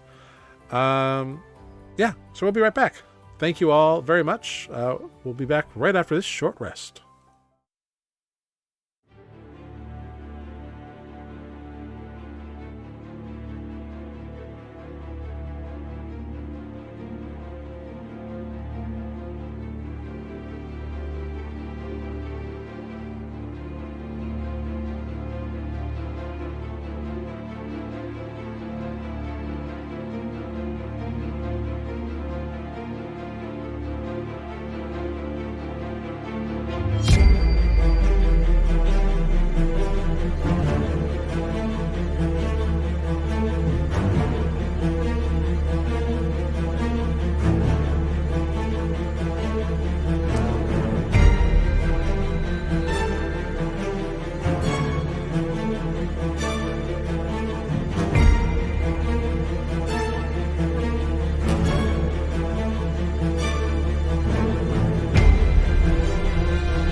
Hello, everyone. Thanks for sticking with us. We are back.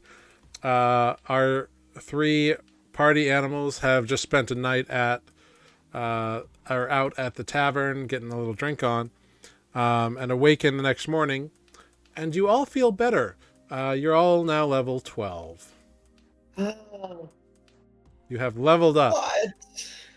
Guy, if that's what drinking does, we should go drinking again. Seriously? Clearly do this more. I wish real life was like that too. Wake up, level 13. Indeed. And nope. You successfully achieved what you needed to in order to get to level 12. So everybody in the party is now level 12,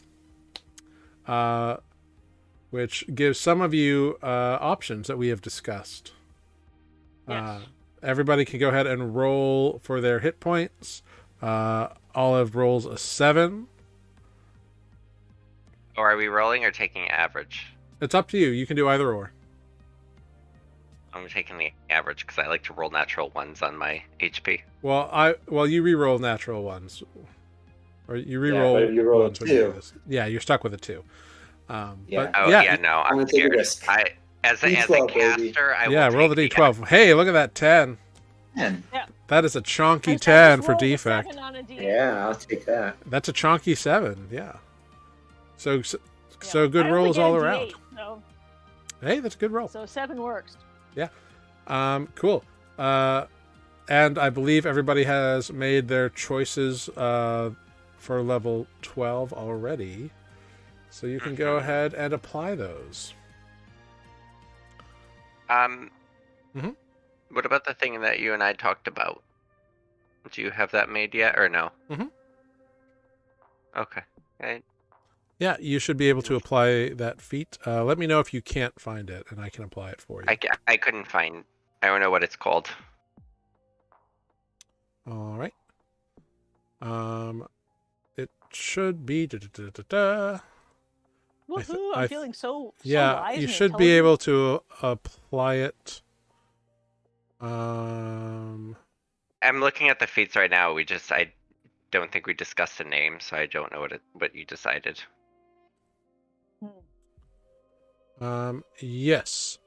I believe it was. Yes. Font manipulator. Oh, okay. There we go. I see it now. Yep.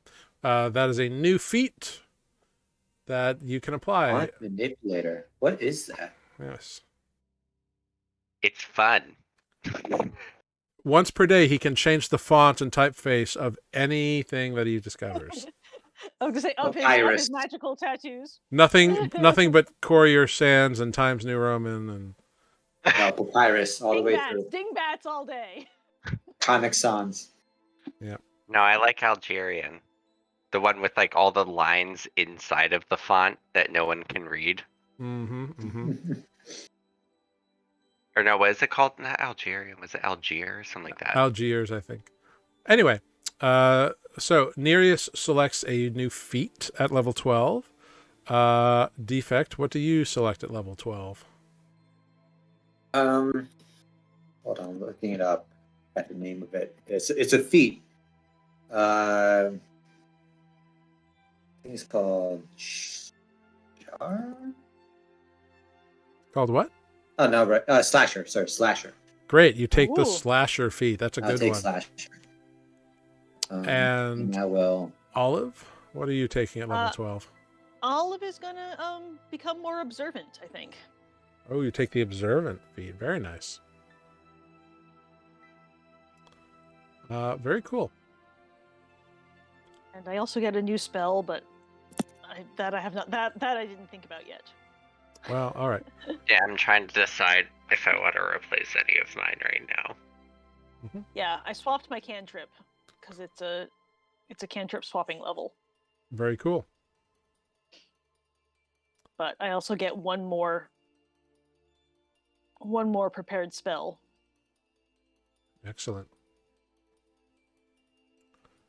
Very cool.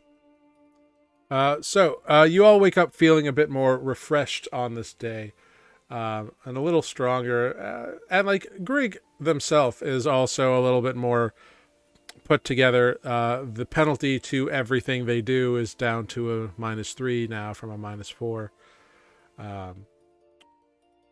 So they still look a little drained and still have that gray poof of hair, but otherwise looking better. Great. That morning, as you're all kind of eating breakfast that Kepi prepares, Kaylin comes by. Oh, Hey, morning. good morning. I did some reaching out. The only thing about Laurenton that I could really grab a hold of was about, I guess, a month and a half ago by now. One of the more well-known nobles was robbed of an ascot pin, kind of in the middle of the day by, I don't know, the reports vary. Some people claim it was some sort of little demon monster. Some say it was a kobold. But the reports all claim that it was a small, shrouded, cloaked individual. Sounds strangely familiar. Well, then I guess we may as well bypass Laurenton and head straight for the dwarves. Hey, Spoot, did you learn anything interesting from Seda? Spoot says yesterday. that they spent the entire day talking about what the best way to get to Osmag would be, the precautions they'd need to take, and pretty much how to put together the expedition for using Mucklow as a stepping off point. Fair. They didn't ask for the notes that I sent them. No, they got the notes you sent. Seda had pretty much told Spoot that they don't even know if the dwarves exist anymore because no one has heard from them in hundreds of years. Well, did Spoot maybe do a sending to what's his face, the elf? He has I not. asked him to maybe ask the elves. He didn't know exactly who he should ask, so I'm going to say he did not. Well, then you. Okay, I'll let him do that later. Well, I mean, maybe the shard might not be in Laurenton anymore, but there still could be rumors. I don't know if you guys want to go there straight to. That's, no, I think that's a good idea. We can You want to go stop for by. trying to find information first? Yeah, I'd rather be somewhat prepared going in, if possible. All right. Well, to my hometown. All right. Hey, Sebastian, you got those rations ready for us? Indeed, they arrived at daybreak. So just a short time ago, actually. Here you are. And he delivers to each of the 5 of you 10 days worth of rations. Sweet. I greatly appreciate it. Thank you. Absolutely. And per the note that you left when you arrived, I have made arrangements for you to get to the docks fairly quickly, as I'm sure you want to catch your ship. Yep. Tide waits for nobody. Oh, that it does not. Well, Griff is outside with the wagon, so. Great. Thank you so much, Sebastian. Of course. We will probably drop in on you unexpectedly again, I'm sorry to say, but you've been most accommodating. Of course, no problem whatsoever. It's my job, and I'm happy to do it for you. I appreciate that. Give my compliments to Kepi. The cooking is... Oh, don't you be a dear now. Get off with you, or else I'll force feed you something tasty now. Get on. You hear from the kitchen. Force feed Alright. me. Okay. And you see a little twinge at Sebastian's eye. Like, his very, like, granite-looking face just kind of twinges a little bit. Almost as if he's like, why does she do this to me? Oh. Alright, love give it. our best to Adis. Sorry we missed him again. I will. See y'all next time. You say your goodbyes, your staff waves. On the Kaylin wagon. sees you out to the wagon. Griff is there, and just kind of grumpily, as soon as you're all in, just kind of 2 horses away, you make it down through the fairly active city streets. You know, it's early morning. People are going to do their jobs or get to the boats or whatever they're doing. And you arrive at the docks, and you see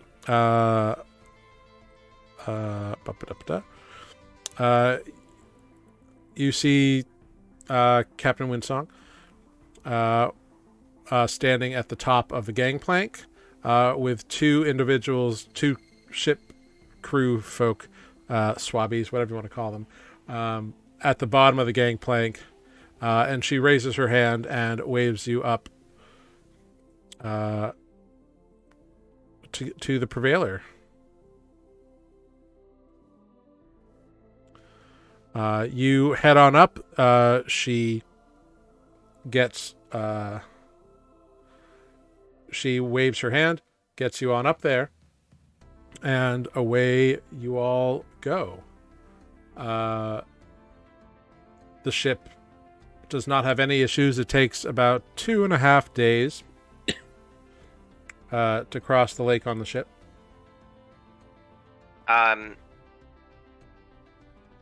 Control winds. Okay, yeah, that'll cut it down to 2 days. It's not so much about speed as it is about navigating through the various broken off mountaintops. Oh, that's right. Yeah. Okay. Because it is not a wide, flat, open lake. It is a obstacle course, you gotta essentially. weave. Yeah, you got to bob and weave, which is why the fish are so plentiful here. It is deep and full of little crannies and places for them to hide and propagate. I was going to spend part of the trip as a killer whale and swim alongside the boat. Jesus. Okay, sure. The crew she freaks can. the fuck out. Hey, Until, it's just me. You can't talk. No, I know.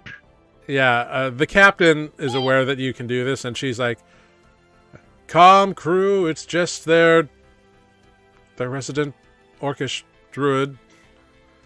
I don't know why she's felt the need to do this, but carry on. Aye, Captain. Okay. Aye, Captain." And you keep going. So after about 2 days, the ship pulls into what is a small little like crook, and you can see that the lake continues a little bit, and it seems to get narrower and narrower beyond, bit by bit. And what you have come to is a small little town. You can see maybe like 4 or 5 buildings kind of close together near what is just a long, simple dock. The ship can't even approach it all the way. It's anchored out about a couple 100 feet or so. And you are put into some longboats and rowed ashore. And the captain wishes you all well and good luck in your journey. And you are now at a place where she calls Dockshore. Hi, Captain. Thanks. Greatly appreciate it. My pleasure. Thank you. The ship needed a bit of a shakedown, so we'll test the rest on the way back. Good luck to you all. And she steps back into the boat and doesn't even sit down. She just kind of like props and like braces herself as her crewmen row her back to the Prevailer.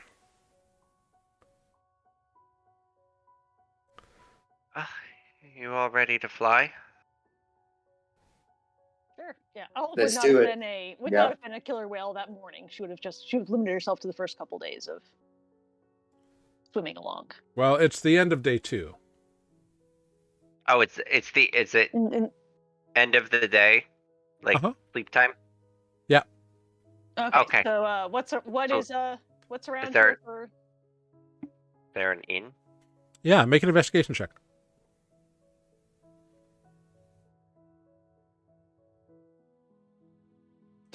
13. Olive sees nothing. Yeah.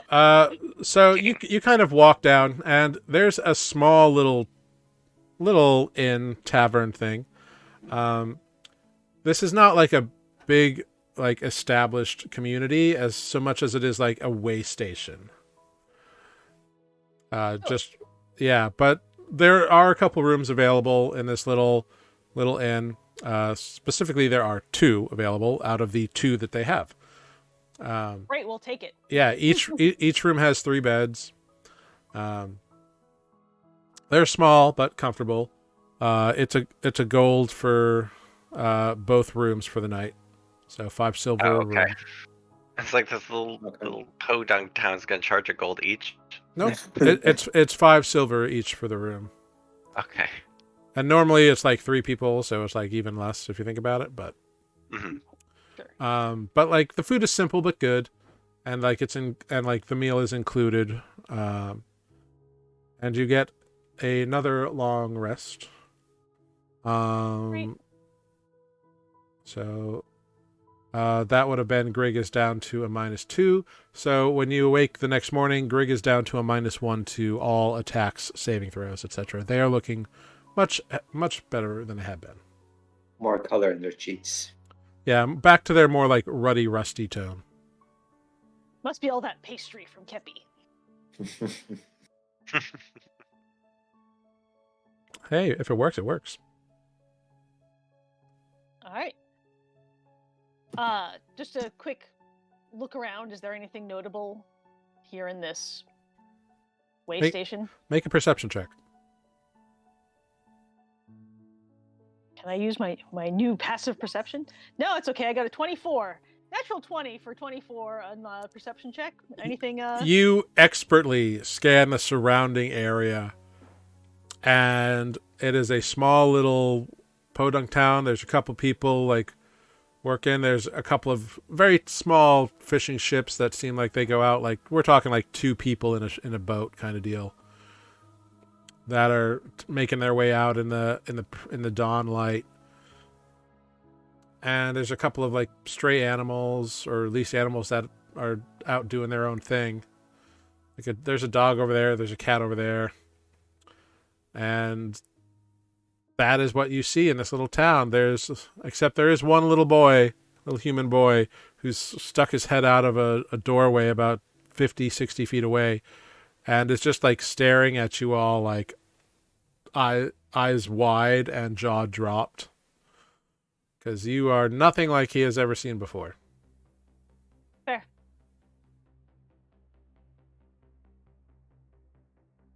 You just wave to the child. He doesn't do anything. He just continues to stare. Olive's gonna grow her teeth extra big and caramel savagery. His jaw just drops even more, and his eyes go wide. And you can't tell if it's from like fear or he thinks it's cool. You can't tell. Oh, good lord. All right. Well, I trust you can change someone into an animal as of today. I can. No. I Okay. can, yes. I am Right. both prepared to change myself and change someone else as the Alright. need may arise. All right. Let's get this show on the road, as they say. Who wants to fly? We've got Spoot and Defect that are too heavy to carry. Mhm. They are the heaviest So, members of your so- party, yeah. All right. Pick me. All right. Olive will turn Defect into a giant eagle. I'll turn the boot into a giant eagle. 2 giant eagles appear Grig 3 giant eagles. Grig climbs onto the back of Defect. Nereus climbs onto the back of Spoot. Olive transforms into her own giant eagle form, and the 3 eagles take off. And the little kid just watches. And as you're just getting out of earshot, you hear him go, "Holy fuck!" And you No all one's going to believe this kid, by the way. and This you kid's gonna fly go tell his away. people. Olive's gonna drop a giant feather just before she takes off. Cool. You do so, and away you go. It will cease to exist in 6 hours, but you know. I just like the idea that Olive can just like choose to eject her feathers, because that's how it works with birds. She would pull it out. That's how birds work. That's how birds work. They're like, I don't need this one anymore. Release latch 38 alpha. Ching. There goes the feather. She would pull one from like, you know, a leg or somewhere that would, you know, be not- Sure. Listen, I have seen birds, you know, feathers just fall out as they're taking off. Oh, absolutely. But the idea that you can selectively choose which one it is Oh, yeah. hilarious to me. Yeah, well. All right. So away you fly. It does not. It from this point. You're going to Laurenton. You pass over trees, like kind of pathways, very kind of like Pacific Northwest kind of landscape, if you want to think about it, or like maybe like Northern California. For a couple of days, because you can get. How many castings of polymorph do you both have? I could do a shit ton. 1, 2, 3, 4, 5, 6. Okay, so What is that for? that's 6 hours of travel. Yes, I mean I can do 6 easy, Cool. but that would. But I can only change one person. So Yeah. So it is 6 hours of travel. Done over 8 hours because Olive would have to rest in between wild shapes. Yes. So you get farther than you would if you had walked. Certainly, you get about 3 times as far, which is great. So you travel that way, and Nereus, this landscape is looking a little bit familiar. In terms of just the general sort of landscape, it's much closer to like trees that you are aware of and like know like heavier pines and like more sturdy oaks and that kind of thing. There's even a few crag oaks, which are a species of oak tree that have a very rock-like bark to them. Are they big enough for giant eagles to land on? Yeah, they are. These ones are. They are an exceptionally hard wood, and you would know that. They're actually prized. Big old ones are prized for shipbuilding, but those ships are very expensive. At most, a ship might be lucky to get like a main beam out of it. But you do that again the next day, and over the next day, you eventually find yourself flying over an area that Nereus you do recognize fairly easily. It is what you know as the lime plates, and what these are like big, like hexagonal pieces, for lack of a better word. Like it's like big hexagonal shapes of limestone that like fit together, but there are like gaps and crags in between, and like they're different sizes, but they all appear to be mostly hexagonal in shape, like a beehive or something from the air. As such, they are mostly covered with like moss or lichen or like small shrubs growing out of the crags. There's not a lot of big trees here. But you know that this indicates that you need to turn like a little bit more north in your travels. It's a desolate place, but it is not devoid of life. It's just a different kind of life. I'll just shout to Olive, the bird, and like point in the direction that we need to shift towards. All the eagles can understand common, we just can't speak it. So Oh, right. that's what makes Need to go eagles. that way. Yep. Caw! Caw. Yep. And off you go. You get rest on the second day, take way on the third. And before all of you, I would say that it would take 2 castings of polymorph, so 2 hours of flight. And Nereus, you see the familiar silhouette of Laurenton on the little kind of northern coast of the little peninsula it sits upon. Oh, there it is. It's home. Yeah. So are you going to land outside of Laurenton, or are you going to land inside Laurenton? Land what? You cut out. Are you landing inside or outside of Laurenton? What do I know of flying inside Laurenton? It's unusual, certainly. It's not like a, oh, we have 3 mage towers here kind of place. It's much more of a, if somebody was seen flying, that would be very useful information to have. Oh. We should land outside the city. Caw! Great. Touchdown like over yonder. I'll point kind of like to a spot that's like that's not a far walk outside the city, but far enough to where people won't really see much. Mm-hmm. We will Yeah. land. You do so. And it is easy enough for you to make your way over there. You all land and revert to your true forms. And you head towards this place that Nereus calls home. And what you see as you approach the walls of Laurenton, Nereus, you're familiar with these. They appear, instead of like vertical uprights of like trees like you've seen in a lot of towns, like Southbrook or Fay Harbor, it appears as though these walls are constructed of stone columns that then have planks of wood running between them. So there's like a stone column, and then it looks like the side of a ship. And then there's another stone column, and like the side of a ship. Like that kind of plank construction, like plank over plank over plank over plank. And these are like the walls of Laurenton. Very nautical. Yeah. And as you approach, you see that there are a few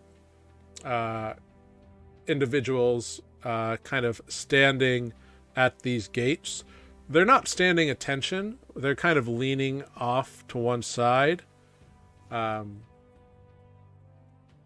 they're looking at you as you approach. Nereus, you recognize these to be Watchers. Watchers are an independent organization in Laurenton. They are given free reign to watch over the specifically the borders of Laurenton, gates, access points, with the caveat that they keep trouble out and defend the city, and can kind of do that however they want, but in return they are not allowed to interfere in any sort of inter-neighborhood squabbles. Okay. So they are at once very important to Laurenton, but also exiled from being members of any other crew. So Yeah, it's kind of like, they occupy, that's your job, but we won't interfere. don't interfere in our business. Yeah, it's a very nebulous space that they exist in.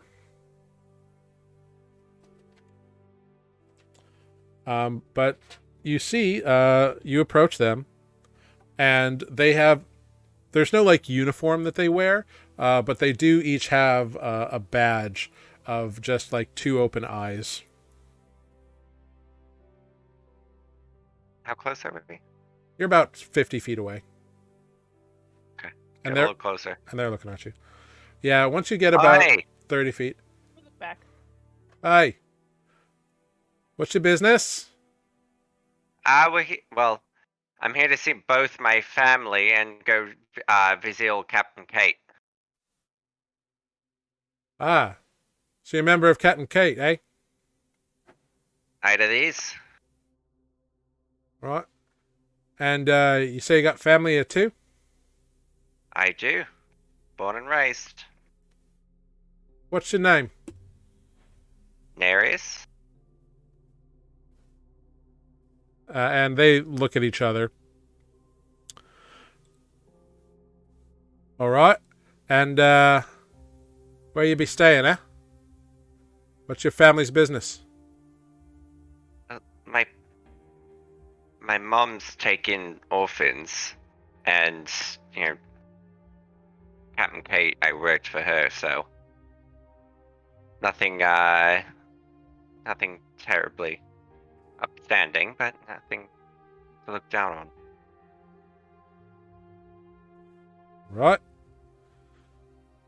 Right. Well, go on in. Keep tabs of the others. Make sure they know the rules. And Keep them in line. just as a heads up, Laurenton and eyes have been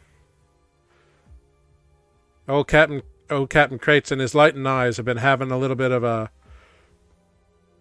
an aggressive tiff, you might say. With who?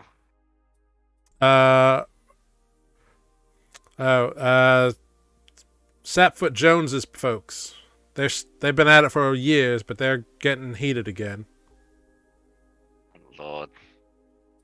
Alright, thanks for the information. See what all that's about. Yep. And so you enter without incident into Laurenton. What you enter into as you have been into this is a community that you see like very tight-knit sections. This area that you're walking through, like kids are playing of all different kind of ancestries. Like you see pointed-eared elf-descended people playing with very like green skin sort of goblin children, or even like a couple furry bugbear children. You see all sorts here. Humans are the most predominant, but you see them all kind of playing. That being said, everybody who you walk by eyes you as you walk, as though they are tracking you, whether it is someone pushing a wheelbarrow full of muck, or a house husband or housewife out of a window, like beating a rug. They all watch you. Nobody like steps up, but everybody notices you as this group of 5 interesting individuals heads away. Nereus, you know that as long as you keep to the main streets, you won't be bothered. That's the way this town works. You keep to the main streets and no bullshit happens. Once you start going, you get out of public eye. Exactly. Once you get out, you know that it's a rough and tumble town, and you know that to get to your neighborhood, you have to go through a few others. So you have to stick to the main roads, even if it would be quicker to take the odd side street. Well, welcome home, everybody. Yeah. People sure are nosy around here. Yeah. Well, everybody knows everybody here, or everybody's business. They don't know you lot. So, you're suspicious. You're unknown. Best to keep an eye on you. Mhm. That being said, don't pay them any mind, but keep your eyes open. You're a port town after all. Yeah. I hate So port towns. What? I hate port towns. Defect says, thinking of Winton. Ah, this isn't as bad as Winton. Smaller than Winton, at least, Is it? isn't it? Did I make that up? I might have it made that up. it is a little bit smaller than Winton, but it's comparable. Okay. So you walk Well, for about. Oh, sorry. Go ahead. I was gonna say, well, here there's no one guard force, so you'll be answering to individual captains who manage individual neighborhoods. So Yeah. no two neighborhoods' laws are always the same. Mm-hmm.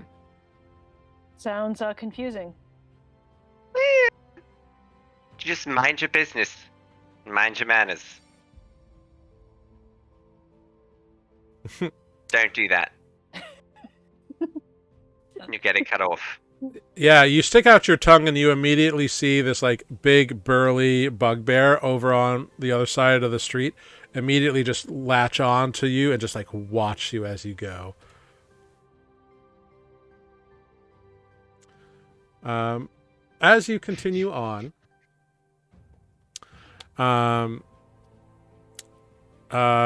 you pass by all sorts of different places.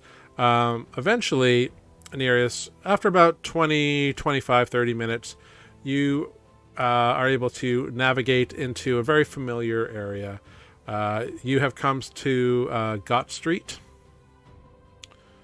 Gott Street is familiar to you because you were born and raised on Gott Street. Just past Ives Road, or Ives Way, I should say. So Gott Street is fairly well kept. It's a clean area. You know that it is safe to venture off the main thoroughfare here. And so you do so. And down Gott Street, you all see, if you imagine like what you imagine like the buildings in like Treasure Island or like any kind of like Victorian era London, like Dickensian story, like that is what like the buildings look like. You know, and generally that's true across all of Laurenton. Very nautical sort of buildings, big window panes with lots of wooden slats amongst them. And Nereus, given that it's mid-morning at this point, you know that you're in the Barrel District. It's not, and it's the northwest part of town, so you're pretty close to the docks in general. You see a very familiar-looking store.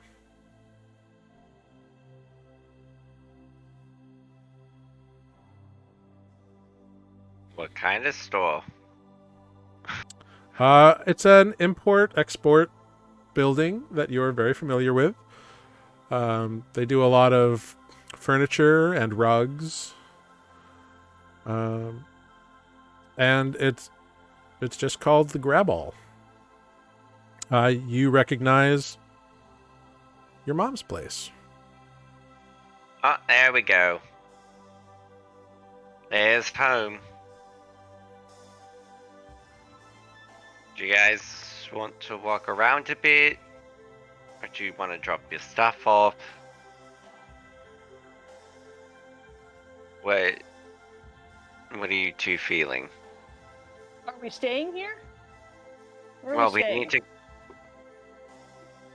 Well, we can stay with my parents. I mean, we get to meet Spoot's parents. Might as well meet yours too. Listen, if you want to go pay for home, you can. I'm gonna go sleep here tonight for where it's free. That's fair. But we do need to find information, and I can go do that. But Well, I just figured you- you'd want to drop your things off. sure, introduce us to your moms. All right. And walk up to the house, knock on the door. Yeah. Well, you haven't come to the house yet. This is the shop. This is the merchant house, essentially. But the house is attached to like the back side of it. Okay. So you can just walk into this section here, and you do so. And there's a little tling of a little bell.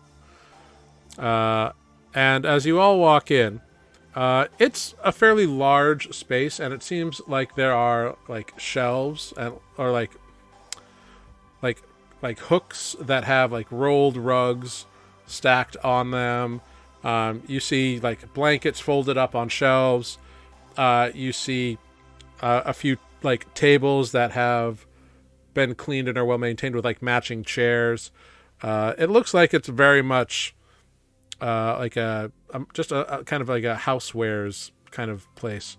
And behind a counter, a figure kind of like looks up as you enter Nereus, and you see a big wide smile go across their face, and it's a very like squat nose, and as they stand, they easily clear about 6.5, 7 feet tall, similar to Defect actually. Wide, stocky, ears that kind of like come out from the top of their head and kind of flat down. You've all seen one figure who looks like this before. You recognize this as similar to the captain who captained you up to Barteria area. This is Furbolg. And Nereus, you recognize Yoki. Okay. So long I haven't seen Neri. you. It has been too long, Neri. You've been gone for years. Where you been? Come, give me a hug, okay? Like run up at Gnocchi. Yeah, Yoki just like picks you up and like lifts you a good 3 feet off the ground in a hug. Jeez. I've missed you, little one. I missed you too. Just Yes. like I miss breathing. Oh, I'm sorry. And puts you down. And you know that Yoki is definitely younger than you, but has always called you little one. Yeah, I am quite short. Yeah. Compared to them. Yeah, Yoki's been taller than you since they were about 10. How's everybody else doing? Oh, let's see. Well, Hegel has grown up a bit, and Starkon is causing trouble. Jay is dating someone. The same one or a different one? Oh, a different one. Shocked. Okay. Raimier. What is Raimier doing? He's always in his books, so who knows? He's studying something, though. Iffy is also dating a couple of people at the moment. Turi is in an apprenticeship with Captain K. Lindra is, well, working. She's still at home with Mama. That sounds about right. Ukam hasn't been home in a while, and Helena had an argument with Mom, and so she's not home right now either. What was the last one? Helena. Yeah, she's not what? She had an argument with Mom again, and so she's not here right now. She is, rude, but that's another story. She's It's just so good to see you. misunderstood and has different viewpoints than Mom, and sometimes they butt heads. That's fair, but she never liked me either. I don't know why. Well, you came along pretty quick after she did, and she felt she didn't get attention. And I'm not saying that's true or fair, but that's how she feels. And you've never really talked about it with her, to be fair. Yeah, I mean, forbid an infant from needing, attention, but I guess.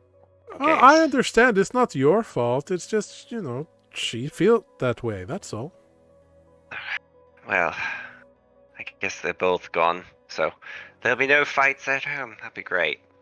Oh, well, Jay's partner is not really a fan of Iffy, so it can be a little headbutty at times. Well, that's, they're close, similar enough in age, and sometimes people just, when you're young, you're just like, oh, I don't like them, and it's, why don't you like them? They just rub me the wrong way. You can't really explain it. Kids are weird. You know how this goes. Yeah. Oh, it's good to see you, and another big hug just comes in. Oh, Jesus. You two. These are my compatriots, that's Spoot, yes. Good to meet Olive, you. Defect, and the little one's Greek. Oh, hello. My name is Yoki. Hi, Yoki. Hello. Hello, Yoki. It is nice to meet you. Has my older brother been giving you trouble, huh? A little bit from time to time, but Yeah, and they just ruffle hair like it's and immediately go, ow, that crown is sharp. Why is that on your head now? That's a story. I found it. Well, we found it. I took it. It matched my robes. Okay. It does look good on you, but I have to be more careful rubbing your head now. Here, hold on. I'll take the crown off and just, there you go. That's much better, and ruffles the hair full on, like, tick. It's so good to see you. You too. Mom's home. Oh, sure.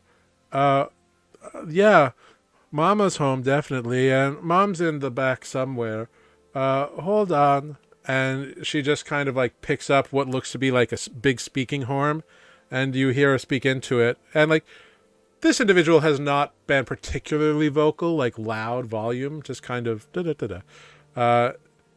And the cone just amplifies the voice, like, Mom, we have a visitor, or, well, 5, but it's really one you'll care about. And a few minutes later, this 6.5 foot tall, burly, big, orcish woman with like green, kind of greeny skin, kind of like green fading into gray kind of skin with a little bit of like tan on like the palms. Comes up like big like underhung tusks, hair in a tight back braid, like 4 or 5 piercings on each ear, but they're not like symmetrical in any way. And a very like well fit, like almost like a power suit, but not a power suit, but like just an apron that's cut in that kind of style. Makes her look both approachable yet intimidating. But she walks in and goes, Neri, you're home. And I am home. And she immediately closes the distance and gives you a big hug. Doesn't pick you off the ground, but just kind of bends over a little bit to hug you. And she holds it for longer than the rest of you would imagine such an individual would. But you know what's going on, Nereus. So you get this big, like, kind of drawn out hug that she then kind of comes back and like just kind of cups your face in her hands and just pats you on the cheek and kind of like brushes the messed up hair out of your eyes. Missed you, boy. I missed you too. Uh, it's been a bit. Mm-hmm. Hyoki just filled me in on, at least the current happenings. Well, But everybody talks to Yoki. they are very approachable. But this is Olive, this is Defect, this is Boot, and then this is Grig. Shakes your hands, and after she has shaken all of your hands once, she looks at you all and says, Delilah. Nice to meet you, Delilah. Hey there, Delilah. I knew it was going to happen.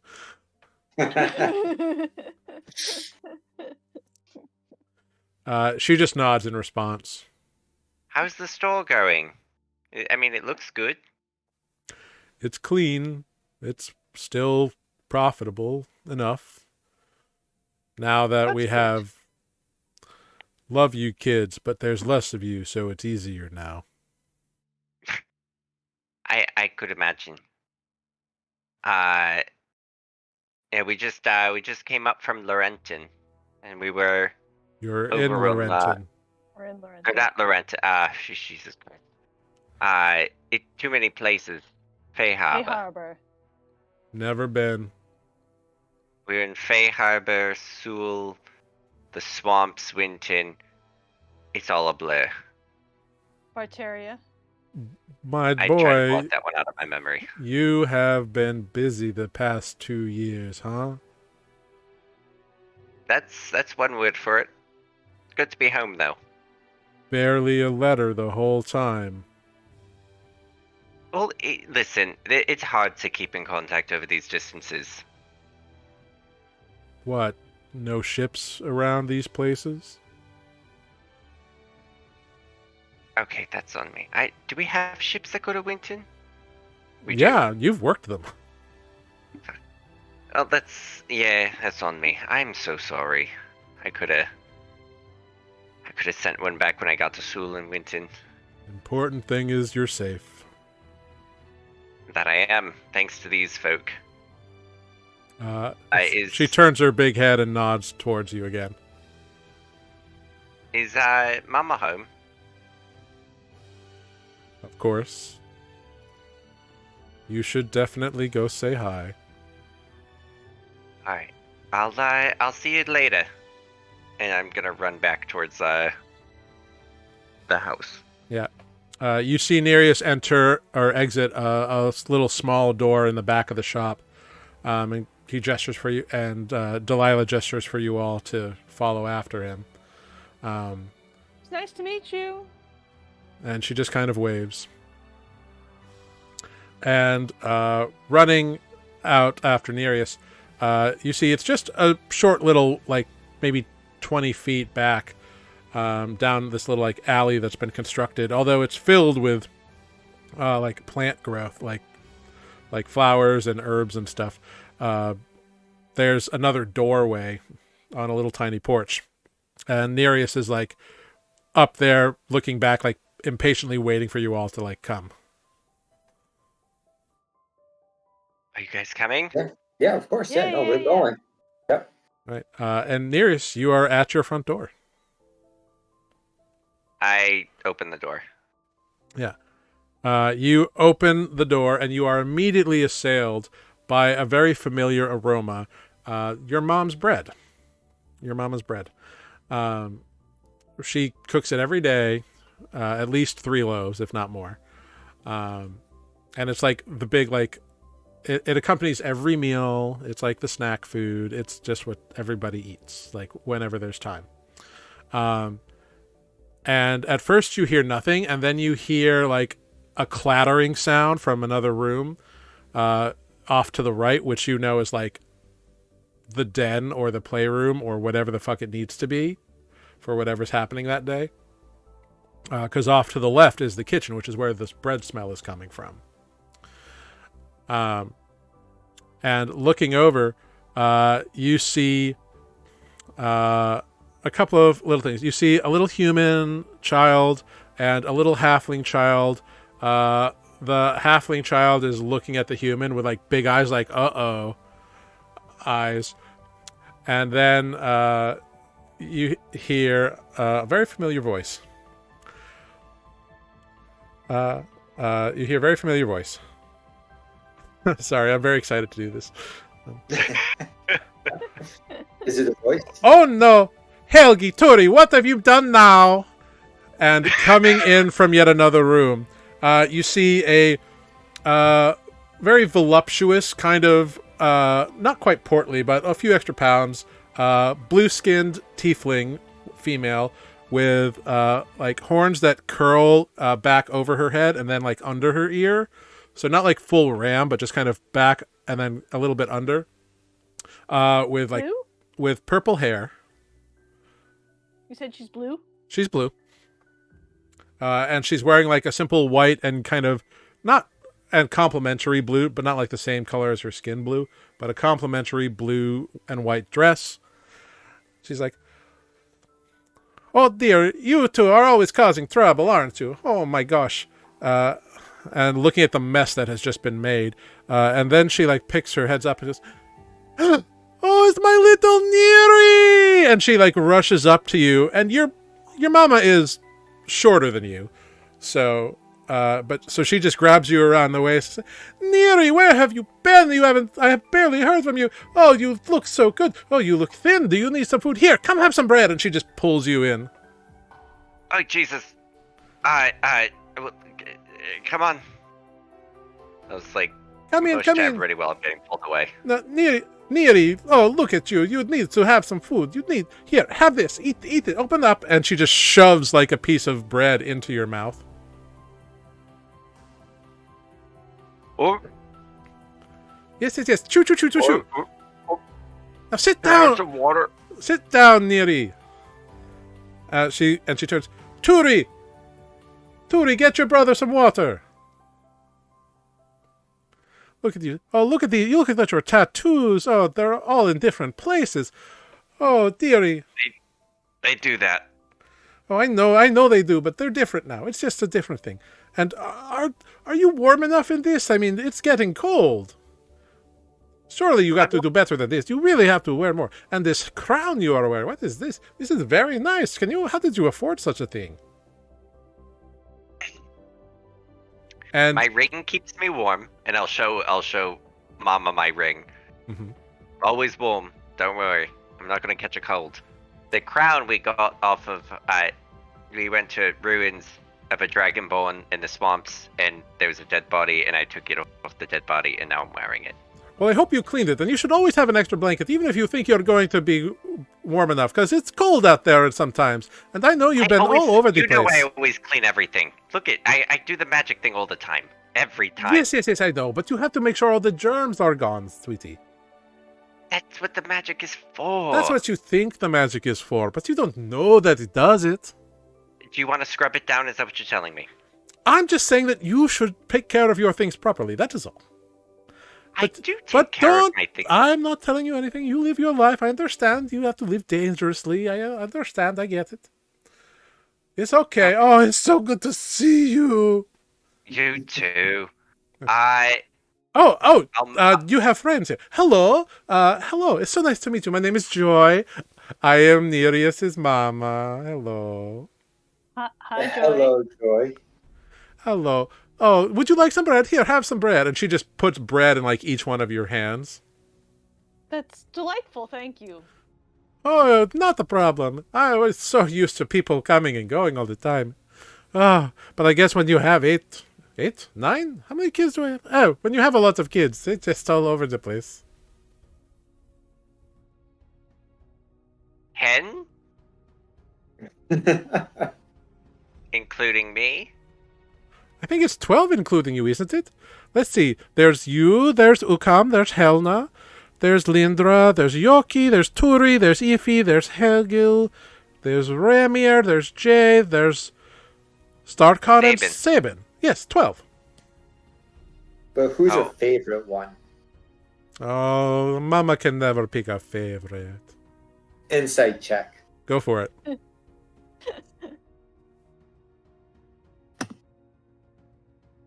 9. I mean, it's not. She's perfectly the worst. honest. Yeah, I mean, she's not trying to be All right. deceitful. She's a yeah. She's just gonna Mhm. turn towards them, like put a hand by. It's Yoki.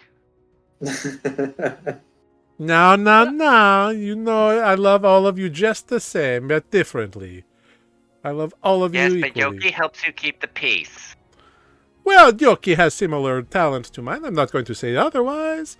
But, you know, they are just as beloved and, you know, I know that Mom and Helena have a little bit of a problem right now, but I love Helena just as much as I love Yoki, and I love you, and I love Ukam. Well, I barely ever see Yukum. Although he doesn't like me very much either. Ukam's Uh, it's hard being the oldest, you know. I guess. But, is my room still there? Did you feel it? Well, of course it's still there, you know. Blast. Lindra, and Something. well, Jay is also using it. You know, I mean, you roomed with Jay for most of your, but your bed is still there, and Jay is on the other side. You know, because the kids they grow up, they have to have a little more space. Although Yoki is about to move out, so we'll get their room back. So you know. Oh, did they find a place? If you guys want, did. you can go put your stuff down. And I'm just gonna while they go and put their stuff down, I'm just gonna take a minute and just start going off and catching up with Joy. Mm-hmm. Yeah, your mama wants to hear everything, and so, oh, little Neri, tell me, your friends, they take good care of you, yeah? Yes, and I'll switch to Infernal. Okay. Just so that nothing sounds off, offensive. Except the entire thing sounds off and offensive because it's infernal. Yeah, that's true. But Mama keeps going in it anyway, and it's weird to hear the horrible sounds that you all hear coming out from this delightful woman. It's all like, but she's got a big smile on her face, and every now and again she switches to common because certain words don't exist in infernal. It's like Spanglish. Yeah. I turn to Olive and say, you know, they sound angry talking about us. I mean, I think that's just how it sounds. Maybe. I don't know. I can't understand. Beware the word of kids. it. Which of the kids were playing in the main room? Was it Raymer? No, it was Turi and Hegel. Oh. Uncle? I'll just turn really quick. Eggle, show them to my room. Let them put the stuff down. And you see this maybe younger than 5, little halfling look up at you all and reach down and pick up one part of whatever toys smashed on the ground a few moments ago and just turn around and begin walking down a hallway. And then you see them turn their head back and look at you. And they just kind of gesture. Mm-hmm. Follow Hegel. Yep. Try not to step on them. Yeah. So they kind of lead you down, and this kid's probably maybe 2 feet tall. Probably not even. And then they point to a door. And they try to reach the knob, but they can't quite reach the top of it, so they're just kind of batting at the bottom of the knob. Oh, knock on it. There's no response. That's my bedroom. You share it with somebody. Polite to knock. Bust it open. True. I'll open the door. You open it up, and you are immediately assailed by the equivalent of Axe body spray. Ah! He likes it. Oh no! Of course you would. and you see like on one side of the room, there's a bed that has like, a few knickknacks kind of on a shelf, and like it's really well made and like tucked in. It doesn't look particularly slept in recently. Mhm. But on the other side of the room, you see a bed that is obviously been slept in. It is unmade, and on it, you see like 3 different like jackets that have just been thrown over like one end of the bed. And you see a stack of what looks to be like little apothecary bottles or like jars that are kind of stacked on top of each other. And on the shelf, there's like a fairly nice looking like mirror. Uh,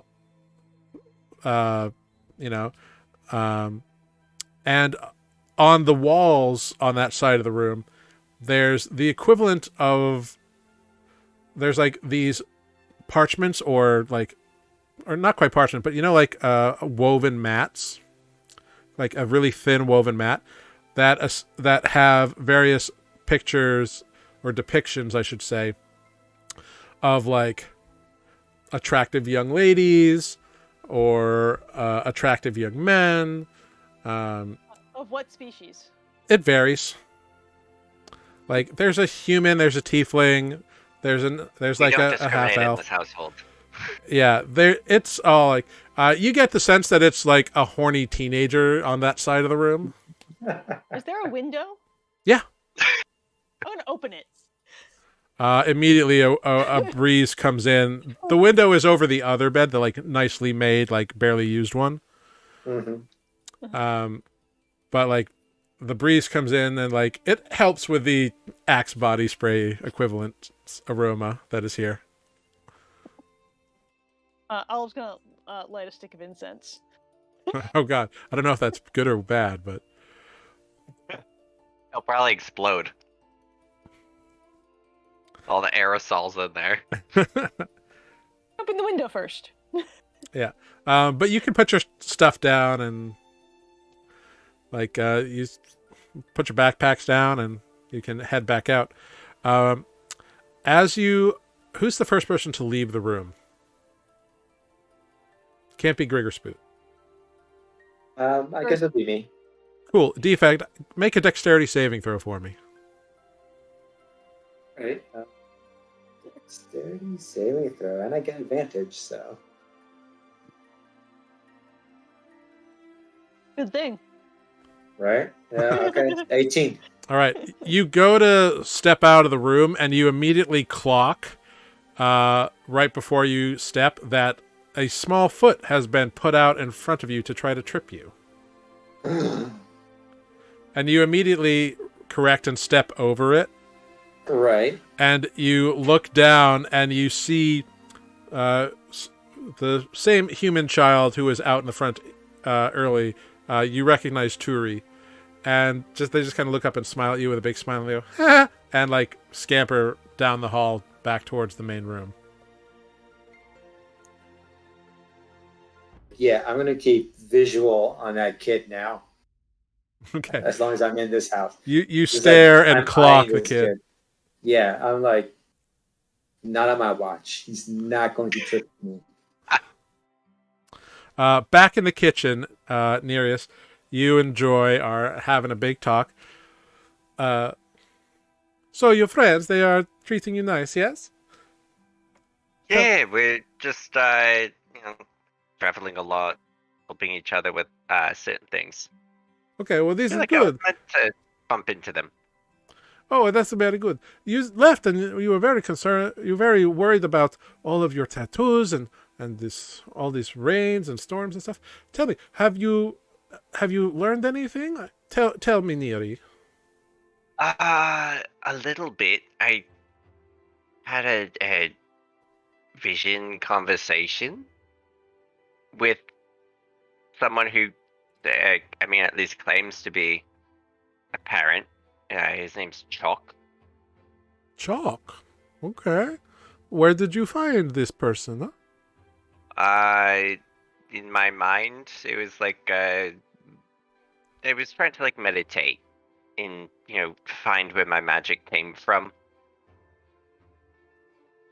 Okay. during the middle of a storm, and that's who I saw. I have no idea if he's if it's real. Just we'll find out more later. Okay. And you get a sense that she is not like it's more concern for you than anything. Like, well, your mom and I, we always love you and we'll always be here, so you don't have to worry about anything. If you find the biological people, that's okay too. Listen, just because they're we biological doesn't mean I'll leave. No, I'm not These are the saying ones who that. actually raised me. I know, sweetie. I'm not saying that. I'm saying, we will open our house to them, our family, Because Okay.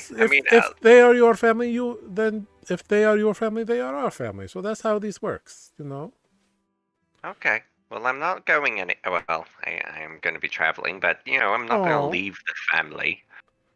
Oh, that's my good boy. Look at you. Oh, I've missed you so much. And she just like glomp hugs you. Oh, Jesus.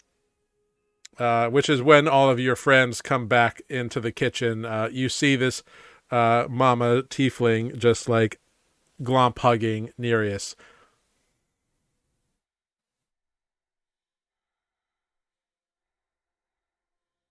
Welcome back, guys.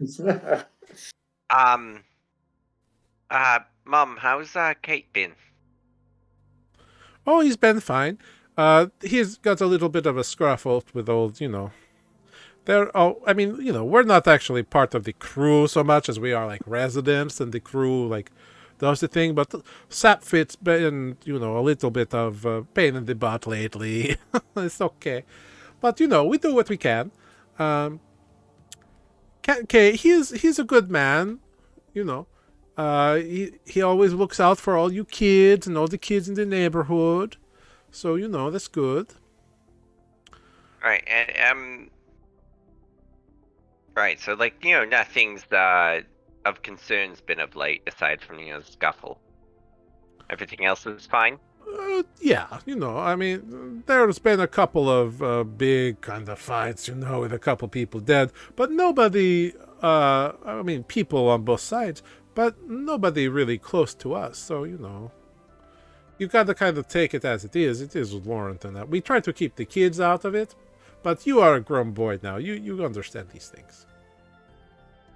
Yeah, things in this town. Defect would be able to handle them quite with ease. Yes, I think that was always. I think that was always the problem with Ukam. He was always too ready and willing to try to go into the things. I'll just as Mama's saying that, I'll just like look at Defect. Too ready and willing to run into the thick of things.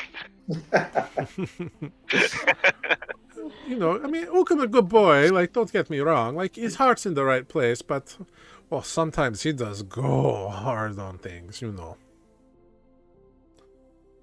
Oh, but that's okay. But I love him. He's a good boy. Would you like some help with dinner? We can hang out here for a little bit and wait for everybody else to get home for the night. Oh, of course. Yes, of course. If you would be that would be lovely. It could be a big party to make dinner for everybody. It will be very much fun, yes? Okay, come on. Yeah. Come on, Nereus. You come here with me. You can wash the vegetables. Olive, you can peel the potatoes, and Defect, you look like you can handle a blade. Why don't you chop up the beef really nicely, and please mix those spices together on the table over there like that. And Greg, can you please clear the table over there and add minus the 3 is I don't know, just put out 15 place settings and that should work out. Mum, is Lindra home? Yes. Lindra will be home in a bit. Yeah, I mean, she still lives here, you know. Okay. Do you think Mom could spare Yoki for a bit? I figured Yoki could give them a little bit of a tour of the neighborhood, and I could, spend some time with you and catch up. Oh, that's a good idea. Yes, of course. That's such a good idea. Of course, come with me. I bet I can convince Mom to let Yoki off a little early, huh? Come on, let's go. And she just like scampers out and immediately like remember she has 2 other kids in the house, goes back in and grabs both of them by the hand and pulls them out with you. And Get you guys out of the house and spare you a little bit. It's gonna be a lot. A few moments later, your mom comes back with Hegil and Yoki, but not with Turi. Oh, it'll be fine. I left Turi with your mom. She's okay. Okay. Turi can help button up and if anything needs to go wrong, so that's okay. Besides, Turi needs to learn to be a little bit more responsible. Anyway, you know what I'm saying? Well, things going missing still. That's the basic No, the stealing thing kind of went by the wayside. Now it's more just like practical jokes all the time, which is very funny, but not if somebody actually gets hurt, you know. Yeah, well, Mom will be good at, She's very keeping good. that down. Your mom, she's very good at discipline. She is the best. I know. Yes, You're gonna see, that's like, why we do PTSD it that in way. Nereus's eyes. She's the discipline. I'm the aftercare. You know, because sometimes you have to be firm. Because you kids, and she kind of playfully like produces a wooden spoon from somewhere, and is like, because I am sometimes well you aware. kids, okay, I love you, but sometimes you do get a little out of sorts. Anyway, Yoki, would you mind giving them a tour, please? Show them around the neighborhood a bit. sure, I can do that. No problem. Come on, everybody. I'll show you around the neighborhood. Oh, thanks, Yoki. Yoki, yeah.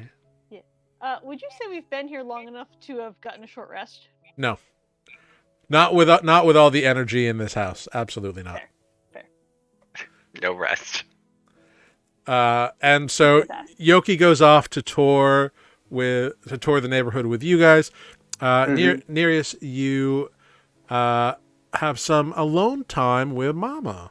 Well, it's not really alone time. There's still Hegel kind of playing in the other room. But it's alone in terms of adult conversation. Does Hegel speak Infernal? Who's No. to say? Who's to I say? don't think so. It's not that I remember. Last I saw Hegel, he was 2. Yeah, it's been a couple years. So you have a nice time, like beginning to talk with Mama and helping her prepare some food, and we pull out from this cute little vignette, and we see the town of Laurenton as people are going about their day. We see the group of the rest of our friends being led around by this furbolg. And as we pull away, there's a little bit of a drizzle coming in off of the coast from the north. And that is where we will end tonight's session of Nuuli Forged, in this cute little familial vignette. So that's where we'll stop for the night. Good job, everybody. You successfully left the swamp and had a long rest in a safe location, which was the trigger for level 12. So good job. And you have begun to meet Nereus's family. It's gonna be a lot. Yeah, I Yeah. stopped writing down their names. I have all of them. Yeah. Tanner and I had a few conversations about his family. Yeah. It's a big one. It's a doozy. Because Yeah. I was like, why don't you tell me about your family? And he was like, I imagine my parents like take in orphans. And I was like, cool, how many? And he was like, 12. And I was like, okay. Orphanage. Yeah. Sure. But yeah, so that is tonight's episode of Newly Forged. Good job, everyone. Thank you, everyone, for joining us this evening. Thank you, Ives Got It. Thank you, NYC Zom. Thank you, everybody who may have popped in and lurked. Much appreciated. We will be back next week with hopefully more of our friends and have a good time. We're going to go around and say some goodbyes while I figure out who we going to send a little Newly raid to. Yeah, we're going to send a little Newly raid over to someone. So let's start with Nereus. Anything you want to plug? Say your goodbyes, all that jazz. Go for it. I just want to say thanks for tuning in. We'll see you next week with more of this chaotic household. The true epitome of my personality. Let's be honest. Absolutely fantastic. And let's move on up then to Olive. Oh, hey, that's me. I'm Sarah. I've been Olive. We are Newly Forged, Nuuliforged, and I can spell, on Twitter and Instagram and Facebook and Twitch and YouTube, and we don't have TikTok yet, do we? I don't know. Ask Mike. No. All those places. Hive? We have Hive? We do technically Wow. have Hive, yes. What's Hive? I don't know. It's But it's we've got the it. new not Twitter. There's like nobody there. But anyway, you should watch and follow and like and subscribe and to all of those things on all those places, so that you can keep track of us. That's all. Thanks for watching. Thank you. And Defect. Keep it short and simple. My name is Mike. Thank you for watching, and we'll see you next week. Wonderful. And I have been Jared, your humble dungeon master here on Newly Forged. Thank you again for spending some time with us. Thank you, Ives Got It, for being best mod on Twitch. We're going to raid Total Party Chill. These are some great folks. There's usually a giveaway, so check out them. They're doing a little D&D. I think they're playing with some minis tonight, so that'll be fun and exciting. But they're really cool. Give them a follow. Let them know that they've been newly rated. And we will see you all right here at 7 p.m. on Wednesday next week, the 25th. Good night, everyone. Good night. Bye. Good night. Good night. Bye.